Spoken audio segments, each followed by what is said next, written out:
BJP. ഭരിക്കുന്ന സംസ്ഥാനങ്ങളെ പോലെ മോദി സർക്കാരിൻ്റെ നയതീരുമാനങ്ങൾ അതേപടി നടപ്പാക്കുന്ന സർക്കാരായി വി.ഡി. സതീശൻ സർക്കാർ മാറിക്കഴിഞ്ഞു. തൊഴിലാളി വിരുദ്ധമെന്ന് കോൺഗ്രസും INTUCയും സമ്മതിക്കുന്ന മോദി സർക്കാരിൻ്റെ ലേബർ കോഡും കേരളത്തിൽ നടപ്പിലാക്കാൻ വി.ഡി. സതീശൻ സർക്കാർ തീരുമാനിച്ചു. ലേബർ കോഡ് കേരളത്തിൽ നടപ്പാക്കില്ലെന്ന മുൻ LDF സർക്കാരിൻ്റെ തീരുമാനം ഉപേക്ഷിച്ച് ഒരെതിർപ്പുമില്ലാതെ ബദൽ സാധ്യതകൾ പോലും നോക്കാതെ മുഖ്യമന്ത്രി മോദി വഴിക്ക് നീങ്ങുന്നു. നടപ്പാക്കില്ലെന്ന് പറയാൻ എളുപ്പമാണെന്നും എന്നാൽ അത് സാധ്യമല്ലെന്നുമാണ് മുഖ്യമന്ത്രി തുറന്നു പറഞ്ഞത്. വഖഫ് ബോർഡിൽ അമുസ്ലിങ്ങളെ അംഗങ്ങളാക്കാനുള്ള സർക്കാർ താൽപ്പര്യം വലിയ വിവാദമായി നിൽക്കുമ്പോഴും ഉന്നയിച്ച പ്രശ്നങ്ങളിൽ മുഖ്യമന്ത്രിക്ക് മറുപടിയില്ലെന്ന് CPIM കേന്ദ്ര കമ്മിറ്റി അംഗം P. രാജീവ് വിമർശിച്ചു. സുപ്രീം കോടതി കേസ് പരിഗണിക്കാനിരിക്കെ സാവകാശം ചോദിക്കുന്നതിന് പകരം 14-ാം വകുപ്പനുസരിച്ച് ബോർഡ് പുനഃസംഘടിപ്പിക്കും എന്ന് സർക്കാർ ഹൈക്കോടതിയെ അറിയിച്ചത് മുസ്ലിം സമുദായത്തെ വഞ്ചിക്കലാണ്. 2014-ൽ UDF ഭരണകാലത്ത് വഖഫ് ബോർഡിൻ്റെ കാലാവധി കഴിഞ്ഞ് 1 വർഷം കഴിഞ്ഞാണ് പുതിയ ബോർഡ് രൂപീകരിച്ചത്. എന്നിട്ടാണ് കഴിഞ്ഞ LDF സർക്കാർ വഖഫ് ബോർഡ് പുനഃസംഘടന മനഃപൂർവ്വം വൈകിപ്പിച്ചുവെന്ന് ആരോപിക്കുന്നതെന്നും P. രാജീവ് വിമർശിച്ചു. വഖഫ് കേസ് സുപ്രീം കോടതി തള്ളിയതാണെന്ന മുൻ നിലപാട് മുഖ്യമന്ത്രി മാറ്റിപ്പറഞ്ഞത് ഏതായാലും നന്നായി. ഇന്ന് ഈ ചർച്ചയിൽ പങ്കെടുക്കുന്നത് അഡ്വക്കേറ്റ് KS അരുൺകുമാർ CPIM, ബേസിൽ പാറക്കുടി യൂത്ത് കോൺഗ്രസ്, ഒപ്പം അഡ്വക്കേറ്റ് ലാൽകുമാർ ഇടത് നിരീക്ഷകൻ. ഞാൻ ആദ്യം അഡ്വക്കേറ്റ് അരുൺകുമാറിലേക്കാണ്. ഇന്ന് മന്ത്രിസഭാ യോഗത്തിന് ശേഷം മുഖ്യമന്ത്രി നടത്തിയ വാർത്താ സമ്മേളനം അരുൺകുമാർ ശ്രദ്ധിച്ചിട്ടുണ്ടാവുമല്ലോ. വളരെ പ്രധാനപ്പെട്ടൊരു തീരുമാനം ലേബർ കോഡ് നടപ്പാക്കാൻ പോകുന്നു എന്ന തീരുമാനം കൈക്കൊണ്ടിരിക്കുന്നു എന്നുള്ളതാണ്. അതിന് മുഖ്യമന്ത്രി പറഞ്ഞതും ഇതാണ്: നമുക്ക് എതിർക്കാൻ എളുപ്പമാണ്, പക്ഷേ നടപ്പാക്കാതിരിക്കാൻ കഴിയില്ല. അത്തരമൊരു നിസ്സഹായതയുടെ സ്വരം അവതരിപ്പിച്ചുകൊണ്ട് മുഖ്യമന്ത്രി വി.ഡി. സതീശൻ ലേബർ കോഡുമായി മോദി സർക്കാരിനൊപ്പം നീങ്ങുന്നു എന്നാണ് ഇന്ന് വളരെ പ്രധാനമായും ആ വാർത്താ സമ്മേളനത്തിൽ പറഞ്ഞത്. ശ്രദ്ധിച്ചു കാണുമല്ലോ.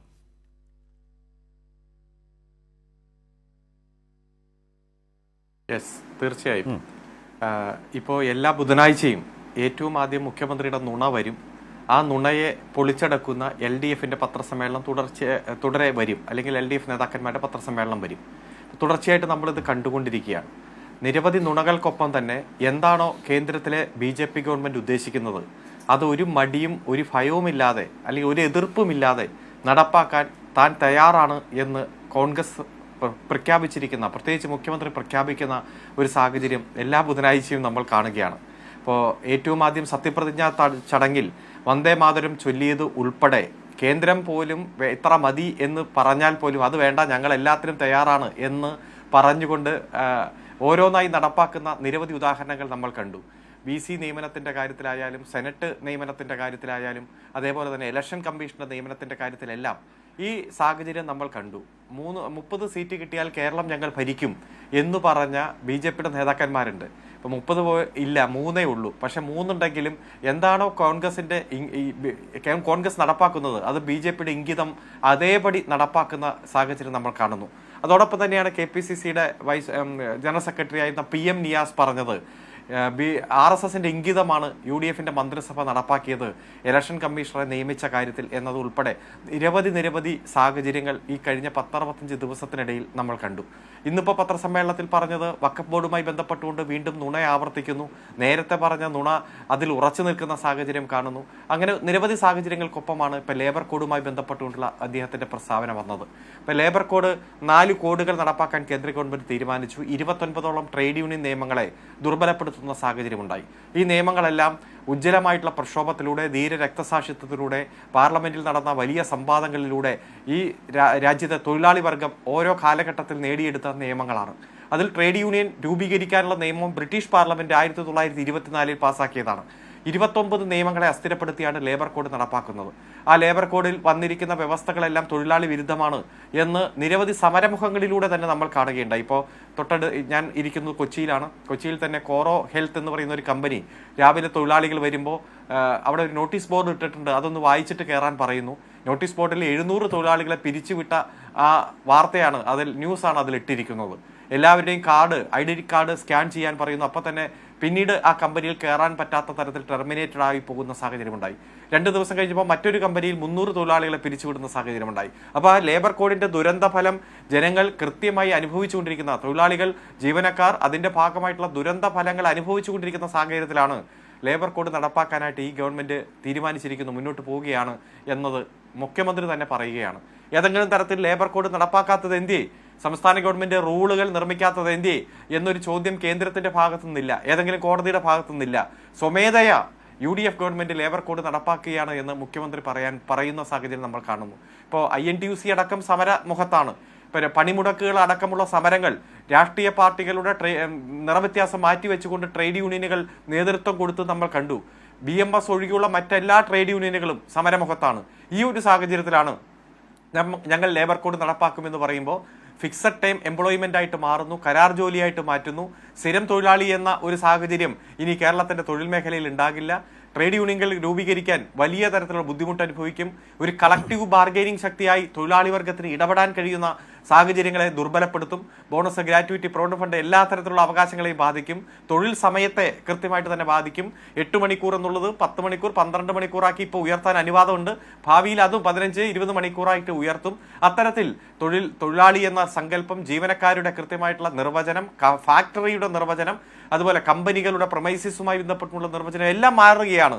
എല്ലാം കോർപ്പറേറ്റുകൾക്കും മുതലാളികൾക്കും വേണ്ടി പൊളിച്ചെഴുത്ത് നടത്തിയ NDA ഗവൺമെന്റിന്റെ നയം, ആ നയം അതേപടി കേരളത്തിലെ ഗവൺമെന്റ് നടപ്പാക്കുന്നു എന്ന് പറയുമ്പോൾ എങ്ങോട്ടാണ് ഈ ഗവൺമെന്റ് പോകുന്നത് എന്ന വലിയ ആശങ്കയിലാണ് നമ്മൾ. BJP എന്താഗ്രഹിക്കുന്നു, എന്താണ് RSSന്റെ ഇംഗിതം, ആ ഇംഗിതം കൃത്യമായി നടപ്പാക്കാൻ പോവുകയാണ്, നടപ്പാക്കിക്കൊണ്ടിരിക്കുകയാണ് എന്ന് ഈ 10-70 ദിവസത്തിനുള്ളിൽ നിരവധി ഉദാഹരണം നമ്മുടെ മുന്നിൽ കണ്ടു. ഞങ്ങൾ അധികാരത്തിൽ വന്നാൽ PM ശ്രീയെ അറബിക്കടലിൽ തള്ളുമെന്ന് പറഞ്ഞു, ചവിറ്റുകോട്ടയിൽ തള്ളുമെന്ന് പറഞ്ഞു. ഇപ്പൊ PM ശ്രീക്ക് വേണ്ടി വാദിക്കുന്ന UDFന്റെ നേതാക്കന്മാരെ നമ്മൾ കാണുകയാണ്, മുസ്ലിം ലീഗിന്റെ മന്ത്രിമാരെ നമ്മൾ കാണുകയാണ്. അതുപോലെ തന്നെ ലൈഫ് മിഷനുമായി ബന്ധപ്പെട്ടുകൊണ്ട് ലോഗോ വയ്ക്കുന്നതിന് എന്താണ് കുഴപ്പം, നരേന്ദ്രമോദിയുടെ ഫോട്ടോ വയ്ക്കുന്നതിന് എന്താണ് കുഴപ്പം എന്ന് ചോദിക്കുന്നത് ലീഗിന്റെ മന്ത്രിയാണ്. നമ്മൾ കണ്ടു മുൻകാലങ്ങളിൽ നുണ പ്രചരിപ്പിക്കുവാനും പ്രസംഗത്തിലെല്ലാം വലിയ ആവേശത്തോടെ LDF ഗവൺമെന്റ് നടത്തിയ പല പരിഷ്കാരങ്ങളെയും വിമർശിക്കാൻ വേണ്ടി നടത്തിയ വ്യാജ പ്രചരണം എല്ലാം നമ്മുടെ മുന്നിലുണ്ട്. അന്ന് ഒരു വീടിന്റെ മുന്നിലും ഇത്തരത്തിലുള്ള ഒരു ഐഡന്റിറ്റി കേന്ദ്ര ഗവൺമെന്റിന്റെ ചിത്രം കൊണ്ടുവച്ചിട്ട്, പ്രധാനമന്ത്രിയുടെ ചിത്രവും കേന്ദ്ര ഗവൺമെന്റിന്റെ ലോഗോയും കൊണ്ടുവച്ച് അവരുടെ ആത്മബലത്തെയും ആത്മധൈര്യത്തെയും എല്ലാം ബാധിക്കുന്ന തരത്തിൽ ഒരു പ്രവൃത്തിയും നടത്തില്ല എന്ന് പ്രഖ്യാപിച്ച സഖാവ് പിണറായി വിജയന്റെ ഗവൺമെന്റ് ഉണ്ടായിരുന്ന നാടാണ് ഈ നാട്. അതേപോലെ തന്നെ ഇപ്പൊ വഖഫുമായി ബന്ധപ്പെട്ടുകൊണ്ട് നമുക്കറിയാം, അമുസ്ലിങ്ങളെ ഉൾപ്പെടുത്തുന്നതുമായി ബന്ധപ്പെട്ടുകൊണ്ട് എത്ര നുണയാണ് മുഖ്യമന്ത്രി പറയുന്നത്. ആ മുഖ്യമന്ത്രി ആ നുണയിൽ പിടിച്ച് തൂങ്ങി നിൽക്കുന്ന ഒരു സാഹചര്യം. ചോദ്യങ്ങൾ ചോദിക്കുമ്പോൾ ഒരു തരത്തിലും അതിനോട് യോജിക്കാതെ, അല്ലെങ്കിൽ ചോദിക്കുന്ന ചോദ്യത്തിന് വിരുദ്ധമായിട്ട് മറുപടി പറയുന്നതും തെന്നി മാറുന്നതും എല്ലാം നാം കാണുകയാണ്. അതുകൊണ്ട് ലേബർ കോഡ് നടപ്പാക്കാനുള്ള ഈ തീരുമാനം തൊഴിലാളി വർഗത്തെ സംബന്ധിച്ചിടത്തോളം വലിയ ഞെട്ടിപ്പിക്കുന്ന തരത്തിലാണ് ഇന്ന് അത് കേട്ടത്. അത് മുഖ്യമന്ത്രിയിൽ നിന്ന് തന്നെയാണ് കേൾക്കുന്നത്, ഏതെങ്കിലും തരത്തിൽ കേന്ദ്ര ഗവൺമെന്റിന്റെ ഭാഗത്തുനിന്നല്ല. അപ്പോൾ ഒരു വ്യത്യാസവും കേന്ദ്ര ഗവൺമെന്റും സംസ്ഥാന ഗവൺമെന്റും തമ്മിൽ ഇല്ല എന്ന രൂപത്തിലേക്ക് ഈ 70 ദിവസം കൊണ്ട് കോൺഗ്രസ് ഗവൺമെന്റ് മാറിയിരിക്കുന്നു. NDA എന്താണ് ഉദ്ദേശിക്കുന്നത് അത് നടപ്പാക്കുന്ന ഗവൺമെന്റായി UDF ഗവൺമെന്റ് മാറി. അരുൺകുമാർ, ഒരു ചോദ്യം. ഈ ചർച്ചയിൽ CPIM വക്താവായി താങ്കൾ ഈ ചർച്ചയിൽ പങ്കെടുക്കുമ്പോൾ തന്നെ താങ്കൾ ഒരു ട്രേഡ് യൂണിയൻ പ്രവർത്തകനും നേതാവും കൂടിയാണ്, CITU നേതാവ് കൂടിയാണ് എന്നുകൂടിയാണ് ഞാൻ കരുതുന്നത്. ലേബർ കോഡ് വരുമ്പോൾ അതുകൊണ്ട് തന്നെ അതിൻ്റെ നിയമപരമായ വശങ്ങളും അതിൻ്റെ രാഷ്ട്രീയ സാമൂഹ്യ പ്രത്യാഘാതങ്ങളും തൊഴിലാളിക്ക് എത്രമാത്രം ദ്രോഹകരമാണ് എന്നത് കൂടുതൽ വിശദീകരിക്കുന്നതുമൊക്കെ ഈ ചർച്ച കാണുന്ന പ്രേക്ഷകരെ സംബന്ധിച്ച് ഏറെ ഗുണകരമാണ്. കുറേ കൂടി ആ കണ്ടൻറ്റ്, ആ കോഡുമായി, ലേബർ കോഡുമായി ബന്ധപ്പെട്ട് കൂടി കുറച്ച് കാര്യങ്ങൾ മനസ്സിലാകുന്നതിന് സഹായകരമാകും. അതുകൊണ്ട് തന്നെ ഒരു ചോദ്യം, ഇന്ന് മുഖ്യമന്ത്രി പറഞ്ഞൊരു കാര്യം ശ്രദ്ധിച്ചിട്ടുണ്ടാകുമല്ലോ, അതായത് രാജ്യത്തെ എല്ലാ സംസ്ഥാനങ്ങളും നടപ്പാക്കി കഴിഞ്ഞു, നമ്മൾ നടപ്പാക്കാതെ മാറി നിന്നാൽ ഒരു തൊഴിൽ നിയമവും ഇല്ലാത്ത ഒരു സംസ്ഥാനമായി കേരളം മാറിത്തീരുന്ന അവസ്ഥ വരും. അതനുവദിക്കാൻ കഴിയില്ലല്ലോ. അദ്ദേഹം ഒരു പൊസിഷനിലിരിക്കുന്നയാളാണ്, പഴയ പ്രതിപക്ഷ നേതാവല്ല, ഇന്ന് മുഖ്യമന്ത്രിയാണ്. അദ്ദേഹത്തിൻ്റെ പാർട്ടിയും അദ്ദേഹത്തിൻ്റെ ട്രേഡ് യൂണിയൻ, അദ്ദേഹം INTUC നേതാവായിരുന്നു എന്നാണ് ഞാൻ വിചാരിക്കുന്നത്, ഒക്കെ എതിർക്കുന്നുണ്ട്. ശരിയാണ് അരുൺകുമാർ പറഞ്ഞതുപോലെ. പക്ഷേ അദ്ദേഹം മുഖ്യമന്ത്രി ആയിരിക്കുമ്പോൾ അദ്ദേഹം പറയുന്നത് രാജ്യത്തെ എല്ലാ സംസ്ഥാനങ്ങളും നടപ്പാക്കി കഴിഞ്ഞു, അപ്പോൾ പിന്നെ കേരളത്തിന് നടപ്പാക്കാതിരിക്കാൻ കഴിയുമോ? കേരളത്തിലൊരു തൊഴിൽ നിയമമില്ലാത്ത സംസ്ഥാനം എന്ന നിലയിലായി പോകില്ലേ എന്നുകൂടിയാണ് മുഖ്യമന്ത്രി പറഞ്ഞത്.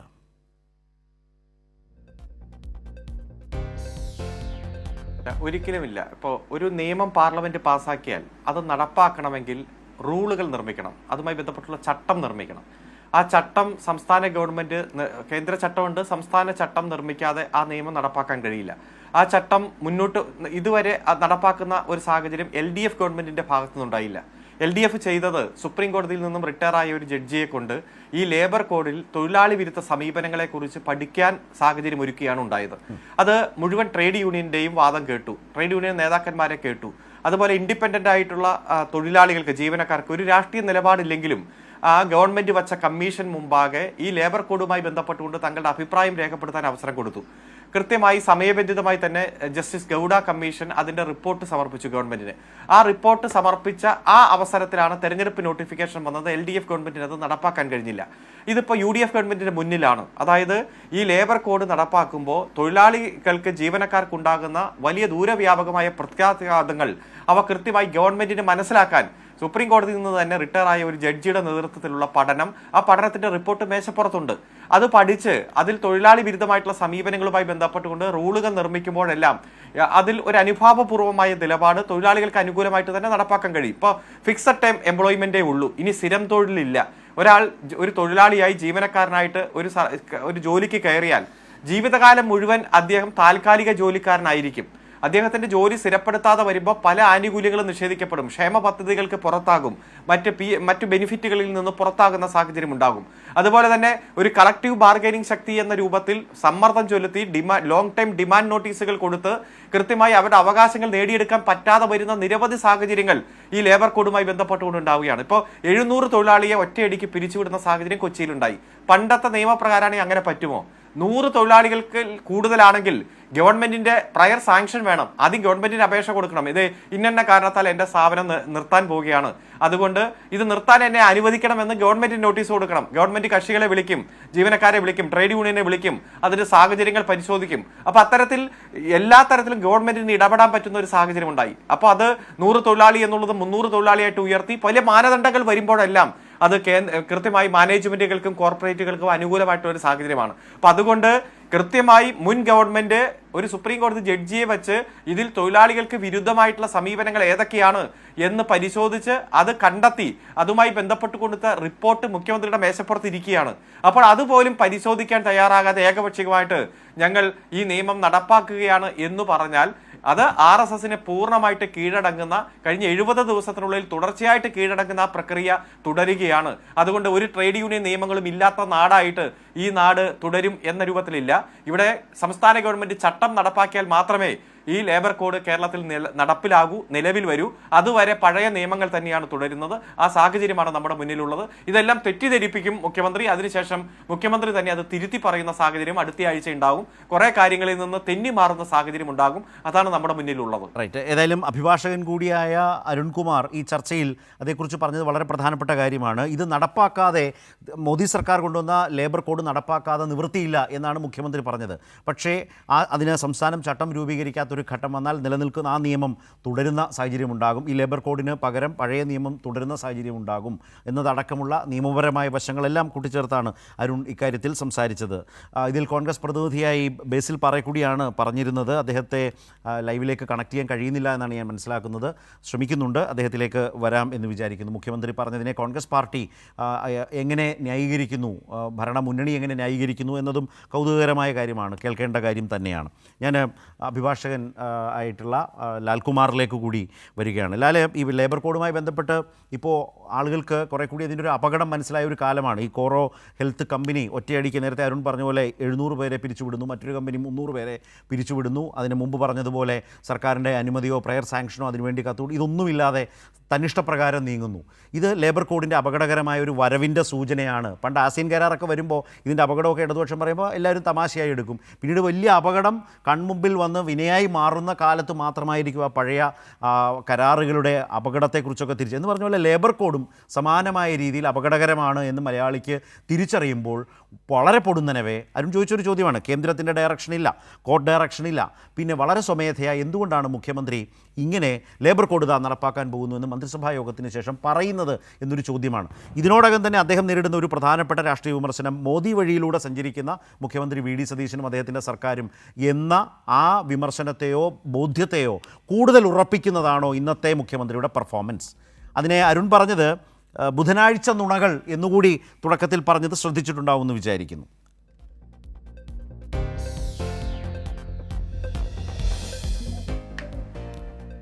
അല്ല, ഇവിടെ രണ്ട് മൂന്ന് വശങ്ങളാണ്.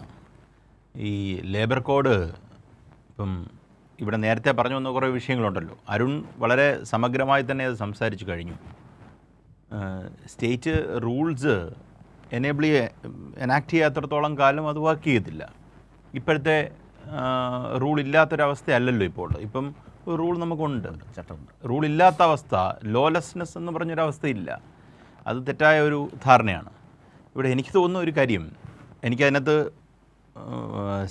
സെൻട്രൽ സ്റ്റാറ്റ്യൂട്ട് ആണെങ്കിൽ പോലും ഇത് കൺകറൻറ്റ് ലിസ്റ്റിൽ വന്നിരിക്കുന്ന സ്റ്റാറ്റ്യൂട്ടാണ്. ആ കൺകറൻറ്റ് ലിസ്റ്റിൽ വരുമ്പം പർട്ടിക്കുലർ സ്റ്റേറ്റ് അമെൻമെൻറ്റ്സ് നിങ്ങൾക്ക് മൂവ് ചെയ്യണമെങ്കിൽ സ്റ്റേറ്റിന് മൂവ് ചെയ്യാം. പ്രസിഡൻറ്റിൻ്റെ അസൻറ്റ് കിട്ടണമെന്ന് മാത്രമേ ഉള്ളൂ. ഇപ്പം നമുക്ക് ആദ്യം തന്നെ ഒരു പ്രതിഷേധം, നമുക്ക് ഈ സംസ്ഥാനത്തിൻ്റെ പ്രതിഷേധം ഒരു വഴി അറിയിക്കണം അതിനകത്ത് തോന്നുന്നത്. നമ്മളങ്ങനെ ആംലെസ് ആണെന്ന് തോന്നുന്നില്ല.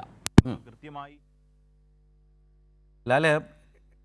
ലാൽ ഇടയ്ക്ക് പറയുന്നത് ലാലിൻ്റെ കുഴപ്പമല്ല, പക്ഷേ അത് കേൾക്കാൻ കഴിയുന്നില്ല. എന്തോ ചില ഓഡിയോ പ്രോബ്ലം കാട്ടുന്നുണ്ട്. അതൊന്ന് ക്ലിയർ ചെയ്തോട്ടെ പ്ലീസ്. വേഗം മടങ്ങി വരാം. ഞാൻ ബേസിൽ കൂടി ഇതാ നമ്മൾക്കൊപ്പം ചർച്ചയിലേക്ക് എത്തിയിട്ടുണ്ട്. ബേസിൽ, ഇന്നിപ്പോൾ ലേബർ കോഡ് BJP ഇതര പ്രതിപക്ഷ പാർട്ടികളൊക്കെ ട്രേഡ് യൂണിയനുകളൊക്കെ അതിശക്തമായി എതിർക്കുന്നതാണ്. തുടർച്ചയായി ഇതിൻ്റെ ദേശീയ പ്രക്ഷോഭം നടന്നു വരികയാണ്. പൊതുപണിമുടക്ക് രാജ്യത്ത് പലതവണ നമ്മൾ കണ്ടതാണ്. ഞാനത് ആവർത്തിക്കേണ്ട കാര്യമില്ല, ബേസിലിന് നന്നായി അറിയാം. അത്തരം ഒരു സാഹചര്യത്തിൽ ഇന്നിപ്പോൾ മുഖ്യമന്ത്രി മന്ത്രിസഭാ യോഗത്തിന് ശേഷം പറഞ്ഞത് ആ ലേബർ കോഡ് നടപ്പാക്കാൻ പോകുന്നു എന്നാണ് പറഞ്ഞത്. അതിൽ ചില പ്രശ്നങ്ങൾ ഇതിനോടകം ഉയർന്നു വന്നിട്ടുണ്ട്. ഒന്ന്, കേന്ദ്ര സർക്കാരിൽ നിന്ന് ഏതെങ്കിലും തരത്തിലുള്ള നിർദ്ദേശമോ സമ്മർദ്ദമോ വന്നിട്ടുണ്ടോ? ഏതെങ്കിലും കോഡ് ഡയറക്ഷൻ ഉണ്ടോ? ഇതൊന്നുമില്ലാതെ സ്വമേധയാ ഒരു തീരുമാനത്തിലേക്ക് മുഖ്യമന്ത്രി സംസ്ഥാന സർക്കാരിൻ്റെ തീരുമാനം പ്രഖ്യാപിക്കുന്നത് എന്തടിസ്ഥാനത്തിലാണ്? നോക്കൂ, ഈ കാര്യത്തിൽ കഴിഞ്ഞ സർക്കാർ വളരെ കൃത്യമായി ഇത് നടപ്പാക്കില്ല എന്ന് പ്രഖ്യാപിക്കുകയും ബദൽ നടപടികളുമായി മുന്നോട്ട് പോയതാണ്. അത്തരം സാഹചര്യങ്ങൾ നിൽക്കുമ്പോൾ ഒരെതിർപ്പുമില്ലാതെ ആ തീരുമാനം ഉപേക്ഷിച്ച് UDF സർക്കാർ മോദി സർക്കാരിൻ്റെ വഴിക്ക് ലേബർ കോഡുമായി പോകാൻ എന്താണ് കാരണം? അതായത് ഇതില് UDF സർക്കാർ മോദി സർക്കാരിന്റെ കീഴിൽ ലേബർ കോഡുമായി പോകുന്നു എന്നുള്ളതിലല്ല കാര്യം. ഇതിൽ സത്യം പറഞ്ഞു കഴിഞ്ഞാൽ അതായത് അല്ലെങ്കിൽ ഈ പറയുന്ന പോലെ ഇതിനൊരു സബ്സ്റ്റിറ്റ്യൂട്ടായിട്ട് വേറെ എന്തെങ്കിലും നിയമം ഇല്ല എന്നുള്ള കാര്യം നമുക്ക് എല്ലാവർക്കും അറിയാം. അതായത് നിലവിലൊരു വേറൊരു നിയമമില്ല. ഇതിൽ കൃത്യമായിട്ട് ഇന്ന് മുഖ്യമന്ത്രി ഉൾപ്പെടുന്ന മന്ത്രിസഭാ യോഗത്തിൽ നിന്ന് എടുത്ത തീരുമാനം നമ്മൾ എന്താ പറയുക, ഇതൊരു ഒരു സെൻട്രൽ ലെജിസ്ലേഷൻ ആണ്. സത്യമായി നമുക്ക് എല്ലാവർക്കും ഇത് സെൻട്രൽ ലെജിസ്ലേഷൻ. അതിന്റെ ഭാഗമായിട്ട് ഈ സംഭവം ഇത് ഈ പറയുന്ന ട്രേഡ് യൂണിയനുകളുമായി അവരുമായി സംസാരിച്ചിട്ട് അതിന്റെ അടിസ്ഥാനത്തിൽ എന്ത് നടത്തും? നമുക്ക് ഒരു ഡെക്കോറം, എന്ത് കാര്യത്തിനും അതിന്റെ മേളിലൊരു ഒരു പവർ വേണം, അല്ലെങ്കിൽ ഒരു സാധനത്തിന്റെ മേളിൽ എന്ത് വേണം? അതിനൊരു കൺട്രോളിംഗ് സിസ്റ്റം വേണം. ആ സിസ്റ്റത്തിന്റെ അകത്ത് മറ്റുള്ള സംസ്ഥാനങ്ങളിൽ പ്രഖ്യാപിച്ചു അല്ലെങ്കിൽ മറ്റുള്ള സംസ്ഥാനങ്ങൾ പ്രഖ്യാപിച്ച പോലെ കേരളത്തിൽ പ്രഖ്യാപിക്കുക അതല്ല. എടുത്ത നിലപാട് കൃത്യമാണ്. എടുത്ത നിലപാട് എന്താണ്? ട്രേഡ് യൂണിയനുകളുമായി സംസാരിച്ച് നമുക്ക് എല്ലാവർക്കും ഒരു സബ്സ്റ്റിറ്റ്യൂട്ട് നിയമം ഉണ്ടെങ്കിൽ ശരിയാണ്, പക്ഷെ അങ്ങനെ സബ്സ്റ്റിറ്റ്യൂട്ട് നിയമം ഇല്ലാത്തടത്ത് ട്രേഡ് യൂണിയനുകളുമായി സംസാരിച്ചുകൊണ്ട് എന്ത് നടത്തും? അവർക്ക് കൂടെ ഫീസിബിൾ ആയിട്ടുള്ള രീതിയിൽ ഈ കാര്യങ്ങൾ നടപ്പിലാക്കുന്നതിന് വേണ്ടിയിട്ടുള്ള തീരുമാനങ്ങൾ എടുക്കും എന്നുള്ളതാണ് UDFന്റെയും മന്ത്രിസഭാ യോഗത്തിന്റെയും തീരുമാനം. അല്ലാതെ മോദി വഴിയിലേക്ക് പോയി എന്ത് മോദി വഴിയിലേക്ക്, അല്ലെങ്കിൽ ഈ പറഞ്ഞ മോദി വഴികളാണ്, അല്ലെങ്കിൽ ബുധനാഴ്ച നുണ എന്നൊക്കെ പറയുമ്പോൾ CPM-ന് നുണകൾ ഇപ്പൊ ഇന്നത്തെ ചർച്ചയിൽ പറഞ്ഞാൽ തീരില്ല. അപ്പൊ അതുകൊണ്ട് CPM-ന് നുണകൾ ഒന്നും ഞാൻ പറയുന്നില്ല. പക്ഷെ ബുധനാഴ്ച നുണ എന്നൊക്കെ പറഞ്ഞാൽ എന്റെ പൊന്നെ എങ്ങനെയൊക്കെ ഇരുന്ന് പറയാൻ എല്ലാവർക്കും പറ്റും. പക്ഷെ നമുക്ക് എല്ലാവർക്കും അറിയാം, അത് ജനങ്ങൾക്ക് വേണ്ടി നിലകൊള്ളുന്ന സർക്കാർ ജനങ്ങളുടെ ഒപ്പം നിന്ന് നിലപാടെടുക്കുമ്പോൾ ഈ പറയുന്ന പോലെ ഉള്ള കാര്യങ്ങൾ സ്വാഭാവികമായിട്ട് നിങ്ങൾക്ക് എന്തുണ്ടാവും? അസ്വസ്ഥത ഉണ്ടാവും. അക്കാര്യത്തിൽ ഒരു സംശയമില്ല. റൈറ്റ്. ഞാൻ ലാല് ലൈനിലുണ്ടോ? കേൾക്കാമോ? റൈറ്റ്. ലാൽ, ഇപ്പോൾ കോൺഗ്രസ് പ്രതിനിധി ബേസിൽ പറഞ്ഞത്, കോൺഗ്രസ് പ്രതിനിധി പറഞ്ഞത് സർക്കാർ തീരുമാനിച്ചു, ലേബർ കോഡ് നടപ്പാക്കാൻ തീരുമാനിച്ചു. പക്ഷേ നടപ്പാക്കും എന്ന് തീരുമാനിച്ചുകൊണ്ട് തന്നെ ട്രേഡ് യൂണിയനുകളുമായി ചർച്ചയിലേക്കും മറ്റും സർക്കാർ പോകുന്നു എന്നുകൂടിയാണ് ബേസിൽ പറഞ്ഞത്. അത് അതിൻ്റെ ശരിയായ ഒരു വഴി തെരഞ്ഞെടുക്കലായി ലാൽകുമാർ കരുതുന്നുണ്ടോ?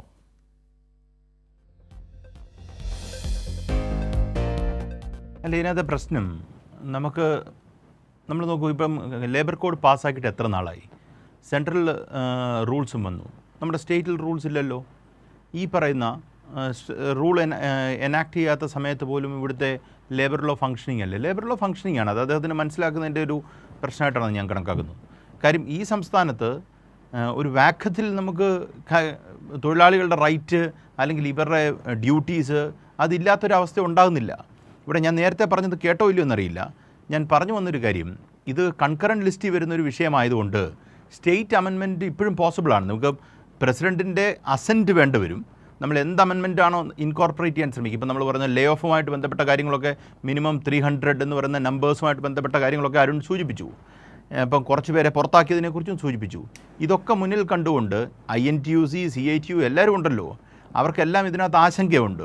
അപ്പോൾ അങ്ങനെ ഇരിക്കെ എന്തുകൊണ്ട് ഒരു സ്റ്റേറ്റ് അമെൻമെൻറ്റിനുള്ള സാധ്യത അത് പരിശോധിക്കേണ്ട വിഷയമാണത്. കാര്യം ഇവർ അഡ്വക്കേറ്റ് ജനറലിനോട് സംസാരിക്കുകയോ അല്ലെങ്കിൽ ഈ പറയുന്ന നിയമോപദേശം എടുക്കുകയോ ഈ യൂണിയനുമായിട്ട് സംസാരിക്കുകയോ ഇതൊന്നും ചെയ്യാതെ ആർബിട്രറി ആയിട്ട് ഒരു ദിവസം കേരളത്തിൻ്റെ മുഖ്യമന്ത്രി ഞാൻ ഇത് റൂൾസ് എനാക്ട് ചെയ്യാൻ പോവുകയാണ് എന്ന് പറയുന്നതിനകത്ത് യഥാർത്ഥത്തിൽ തൊഴിലാളി വിരുദ്ധ നയമുണ്ട് എന്നാണ് ഞാൻ കണക്കാക്കുന്നത്. കാര്യം തൊഴിലാളി വിരുദ്ധ നയം എന്തുകൊണ്ട് തൊഴിലാളി വിരുദ്ധ നയമാകുന്നു? കാരണം തൊഴിലാളി വർഗം അല്ലെങ്കിൽ അവരുടെ കൂട്ടത്തിൽ നിൽക്കുന്ന പോലുമുള്ള യൂണിയനുകൾ പറയുന്നത് ഇത് തൊഴിലാളി വിരുദ്ധമാണെന്നാണ്. INTUC പറയുന്നത് തൊഴിലാളി വിരുദ്ധമായിട്ടുള്ള ഒരുപാട് ഇൻഗ്രീഡിയൻസ് അതിനകത്തുണ്ടെന്നാണ്. CITU പറയുന്നത് അങ്ങനെയാണ്. അപ്പം ഇവരൊക്കെ പറയുമ്പം അതെന്തുകൊണ്ട് ചെവിക്കൊള്ളുന്നില്ല, അതുകൊണ്ട് കേൾക്കുന്നില്ല എന്നുള്ളൊരു പ്രശ്നം അവിടെ ഉണ്ട്. അപ്പം ചിലപ്പോൾ ഈ പറഞ്ഞല്ലേ അതിനകത്ത് ലേബർ കോഡ് നടപ്പാക്കണമെങ്കിൽ അദ്ദേഹത്തിന് നടപ്പാക്കാം. ഇതിനകത്ത് മാറ്റിവെക്കേണ്ട ആശങ്കയുള്ള ആ ഭാഗം എങ്ങനെ പരിഹരിക്കാം, അല്ലെങ്കിൽ ഈ പറയുന്ന സ്റ്റേറ്റ് അമെൻമെൻറ്റിൻ്റെ പോസിബിലിറ്റീസിനെ കുറിച്ച് എന്തുകൊണ്ട് ചിന്തിക്കുന്നില്ല? ആ ചിന്തയില്ലാത്തടത്താണ് ഇവിടെ പലതും കോംപ്രമൈസ് ചെയ്യപ്പെട്ടു എന്ന് ഞാൻ കണക്കാക്കുന്നത്. നോക്കൂ, ഇത് ഒരു രാഷ്ട്രീയ വിമർശനമായി മാത്രം പറയുന്നതല്ല. പല കാര്യത്തിനകത്തും നമ്മൾ കഴിഞ്ഞ എത്ര ഇൻസിഡൻറ്റ്സ് കേരളത്തിൽ നടന്നു. ആ എല്ലാ ഇൻസിഡൻസിനകത്തും കോൺഗ്രസ് ഞാൻ പറയുന്നില്ല, അതിനകത്തൊരു ചെറിയ പ്രശ്നമുണ്ടാകും. കോൺഗ്രസ് എന്ന് പറഞ്ഞാൽ അതിനകത്തൊരു തെറ്റുണ്ടാവും. ബഹുമാനപ്പെട്ട മുഖ്യമന്ത്രി കോംപ്രമൈസ് ചെയ്യുന്നതായിട്ട് നമുക്ക് തോന്നും. ആ കോംപ്രമൈസ് ചെയ്യുന്നത് പല ഘട്ടത്തിൽ നോക്കൂ, KC വേണുഗോപാൽ ഇടപെട്ട് സംസാരിക്കേണ്ടതായിട്ട് വരുന്നു. ഓരോ വിഷയത്തിനകത്തും അഭിപ്രായങ്ങൾ നമുക്ക് സംശയം വരുന്നു. ഇദ്ദേഹം ആത്മാർത്ഥമായിട്ടാണോ പെരുമാറുന്നതെന്നുള്ള ഒരു സംശയം വരുന്നു. വഖഫ് നിയമത്തിനകത്ത് അദ്ദേഹം പ്രതികരിക്കുന്ന രീതി എല്ലാ കോൺഗ്രസ്സുകാരും അല്ല, മുഖ്യമന്ത്രിയാണ് പ്രതികരിക്കുന്നത്. ഇപ്പം ബേസിൽ പാറക്കുടി അദ്ദേഹം ഇവിടെ വന്നിരുന്ന് സംസാരിക്കുമ്പോൾ പോലും അദ്ദേഹത്തിൻ്റെ കൂട്ടത്തിലുള്ള പല നേതാക്കന്മാരും VD സതീശനെ പരസ്യമായി എതിർക്കുന്നതും രഹസ്യമായി എതിർക്കുന്നതും ഒരു സാഹചര്യം സംസ്ഥാനത്തുണ്ട് എന്നുള്ള കാര്യം നമ്മൾ മറന്നു പോകരുത്. ഇപ്പം അദ്ദേഹം ഈ സമരവുമായി ബന്ധപ്പെട്ട് ഞാൻ സാന്ദർഭികമായിട്ട് സൂചിപ്പിക്കുകയാണ്. ഈ CJPയുടെ സമരവുമായി ബന്ധപ്പെട്ട് ഡൽഹിയിൽ പോയി ആ CJP സമരത്തിൻ്റെ സൈഡിൽ നിൽക്കുന്ന BJP എതിർക്കുന്ന ഒരു CJP ആണല്ലോ നമ്മൾ കാണുന്നത്. അപ്പോൾ ആ CJP സമരത്തിൻ്റെ സൈഡിൽ പോയി നിൽക്കുന്ന അശക്തനായ അല്ലെങ്കിൽ ഒരു താല്പര്യമില്ലാതെ നിൽക്കുന്ന പോലത്തെ ഒരു VD സതീശിനെ മുഖ്യമന്ത്രിയാണ് കണ്ടത്. അതും രാഹുൽ ഗാന്ധി നേരത്തെ പറയാതെ ഒന്ന് ആലോചിച്ച് നോക്കേണ്ട ഒരു കാര്യം. രാഹുൽ ഗാന്ധി അവിടെ എടുത്ത ഒരു ടാക്ടിക്കൽ മൂവാണ് ഞാൻ ആലോചിക്കുന്നത്. ആരോടും പറയാതാണ്, എന്തിനാണ് വിളിച്ചിരിക്കുന്നതെന്ന് പറയാതാണ് അദ്ദേഹം സർപ്രൈസ് എലമെൻറ്റ് കൊടുത്തിട്ടാണ് പ്രധാനമന്ത്രിയുടെ വീട്ടിലേക്ക് സമരം നടത്തുന്നത്. കാര്യം അദ്ദേഹത്തിന് തന്നെ സംശയം ഉണ്ടാവും ആരൊക്കെ വരുമെന്ന്. കാര്യം അല്ലെങ്കിൽ ഇങ്ങനെ സർപ്രൈസ്, ഇപ്പം ഞാൻ ഇങ്ങനെയുള്ള പ്രൈം മിനിസ്റ്ററിൻ്റെ ഓഫീസിലേക്ക് ഒരു സ്ട്രൈക്ക് നടത്തുന്നു, ഒരു സമരം നടത്തുന്നുണ്ട് എന്ന് അദ്ദേഹത്തിന് പറഞ്ഞാൽ അദ്ദേഹത്തിൻ്റെ ഏറ്റവും ട്രസ്റ്റഡ് ലെഫ്റ്റനൻറ്റ്സൊക്കെ ആണല്ലോ ഇവരൊക്കെ. അങ്ങനെയുള്ള ആൾക്കാരോട് പറഞ്ഞാൽ എന്താണ് പ്രശ്നം? അപ്പോൾ അതും ഇവരോട് പോലും പറയാതെ അവിടെ ചെന്നൊരു സർപ്രൈസ് കൊടുത്തു എന്നുള്ളതാണ് ദേശീയ മാധ്യമങ്ങളും നിങ്ങളെപ്പോലുള്ള ആൾക്കാർ റിപ്പോർട്ട് ചെയ്യുന്നത്. അപ്പോൾ ചുരുക്കത്തിൽ പറഞ്ഞാൽ ഈ വന്നിരിക്കുന്ന ആൾക്കാരിൽ വിശ്വാസക്കുറവ് അദ്ദേഹത്തിന് പലപ്പോഴും ഉണ്ടായിരുന്നിരിക്കാം. ഞാൻ തിരിച്ചു വെച്ച് നോക്കുകയാണെങ്കിൽ അവിടെ നിൽക്കുന്ന ഒരു പലരും മുദ്രാവാക്യം വിളിക്കുമ്പോഴും സൈലൻ്റായിട്ട് നിൽക്കുന്ന ഒരു മുഖ്യമന്ത്രിയെ അല്ലെങ്കിൽ പലതും മിണ്ടാതിരിക്കുന്ന ഒരു മുഖ്യമന്ത്രിയെ കാണുമ്പം നമുക്ക് പല പൊസിഷനും അദ്ദേഹത്തിൻ്റെ ഡൈല്യൂട്ടഡ് ആണോ എന്ന് തോന്നിപ്പോകുന്നു. അതുമാത്രമല്ല, ഇപ്പം ഒരു ഫൈറ്റിന് കേന്ദ്രവുമായിട്ട് തയ്യാറല്ല, ഫൈറ്റിന് ഗവർണറുമായിട്ട് തയ്യാറല്ല എന്ന് അദ്ദേഹം റിപ്പീറ്റഡായിട്ട് സ്റ്റേറ്റ് ചെയ്തിരിക്കുന്നു. അതിനകത്തെ പ്രശ്നം എന്ന് വെച്ചാൽ അതൊരു സറണ്ടർ മോഡിലുള്ള കാര്യമായി നമുക്ക് തോന്നുന്നു, അങ്ങോട്ട് ഇംപ്രഷൻ കിട്ടുന്നു. നോക്കൂ, ഞാൻ നേരത്തെ കഴിഞ്ഞ ചർച്ചയ്ക്കകത്ത് പറഞ്ഞ പോലെ എല്ലാ വിഷയങ്ങൾക്കകത്തും നമുക്ക് ഗവർണറുമായിട്ട് ഗുസ്തി പിടിക്കാൻ പറ്റില്ല. അത് അദ്ദേഹത്തിൻ്റെ പൊസിഷൻ കറക്റ്റാണ്. കേന്ദ്രവുമായിട്ട് ഗുസ്തി അങ്ങനെ പിടിക്കാൻ പറ്റില്ല. പക്ഷേ പിടിക്കേണ്ട വിഷയങ്ങളിൽ പിടിക്കേണ്ടതായിട്ടുണ്ട്. നിങ്ങളുടെ രാഷ്ട്രീയത്തിൻ്റെ ഒരു സോൾ ഉണ്ടല്ലോ, ആ സോൾ കോംപ്രമൈസ് ചെയ്തിട്ട് നിങ്ങൾക്ക് എന്താണ് നേടാനുള്ളതെന്നുള്ളൊരു ചോദ്യം വരുമ്പം അത് കോൺഗ്രസ്സുകാരോട് മറുപടി പറയേണ്ടതായിട്ടുണ്ട്, മുഖ്യമന്ത്രി ബേസിൽ പാറക്കുടിയോട് മറുപടി പറയേണ്ടതായിട്ടുണ്ട്. ആ സംശയങ്ങൾ ഇനി വരാൻ പോകുന്ന ദിവസങ്ങളിൽ വളരെ പ്രകടമാകാൻ പോവുകയാണ്. കഴിഞ്ഞ ദിവസം എനിക്ക് തോന്നുന്നു മഹിളാ കോൺഗ്രസിൻ്റെയോ ഒക്കെ ഒരു വിഷയത്തിനകത്ത് ഇദ്ദേഹത്തിൻ്റെ ഇടപെടലുമായിട്ട് പോലും വിമർശനം വന്നു എന്നാണ് ഞാൻ മനസ്സിലാക്കുന്നത്. അപ്പം നമുക്ക് വരുന്ന ദിവസങ്ങളിൽ കൂടുതൽ വ്യക്തമായി വരും എന്നാണ് തോന്നുന്നു. ശരി, ഞാൻ ബേസിലേക്ക് വരുന്നതിന് മുമ്പ് അരുൺ, നേരത്തെ ബേസിൽ സംസാരിച്ചത് കേട്ടിട്ടുണ്ടാവുമല്ലോ. അതായത് ബേസിൽ പറഞ്ഞൊരു പ്രധാനപ്പെട്ട കാര്യം, ഇതല്ലാതെ മറ്റൊരു മാർഗ്ഗമില്ല. നേരത്തെ മുഖ്യമന്ത്രി പറഞ്ഞതേ വാദങ്ങൾ ആവർത്തിക്കലാണ്. പക്ഷേ അതിന് അദ്ദേഹം പറഞ്ഞത് അതിന് ട്രേഡ് യൂണിയനുകളുമായി ചർച്ച നടത്തും. പക്ഷേ ഞാൻ ശ്രദ്ധിച്ചൊരു കാര്യം, ആദ്യം തന്നെ തീരുമാനം വന്നു, ലേബർ കോഡ് നടപ്പാക്കാൻ പോകുന്നു.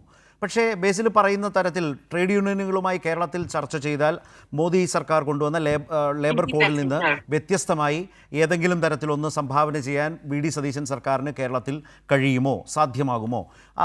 അവിടെയും ഒരു സംശയം വരുന്നത്, ഈ വിഷയം അവതരിപ്പിക്കുമ്പോൾ പക്ഷേ മുഖ്യമന്ത്രി ലേബർ കോഡിനെ ശക്തിയുക്തം എതിർത്ത് വിമർശിച്ചുകൊണ്ട് ഈ ഇന്ന സാഹചര്യങ്ങൾ കൊണ്ട് പക്ഷേ നടപ്പാക്കാൻ തങ്ങൾ നിർബന്ധിതരാകുന്നു എന്നല്ല അദ്ദേഹം പറഞ്ഞത്. ലേബർ കോഡിനെ ആ നിലയിൽ അദ്ദേഹം വിമർശിച്ചിട്ടുമില്ല. പക്ഷേ ബേസിൽ പറയുന്നത് പോലെ അങ്ങനെ സംസ്ഥാനത്തിനകത്ത് തൊഴിലാളി താല്പര്യങ്ങൾ പാലിച്ചുകൊണ്ട് മോദിയുടെ ലേബർ കോഡിൽ നിന്നും വ്യത്യസ്തമായി ഒരു വി.ഡി. സതീശൻ ലേബർ കോഡ് വരും എന്ന് പ്രതീക്ഷിക്കേണ്ടതുണ്ടോ, പ്രതീക്ഷിക്കാമോ?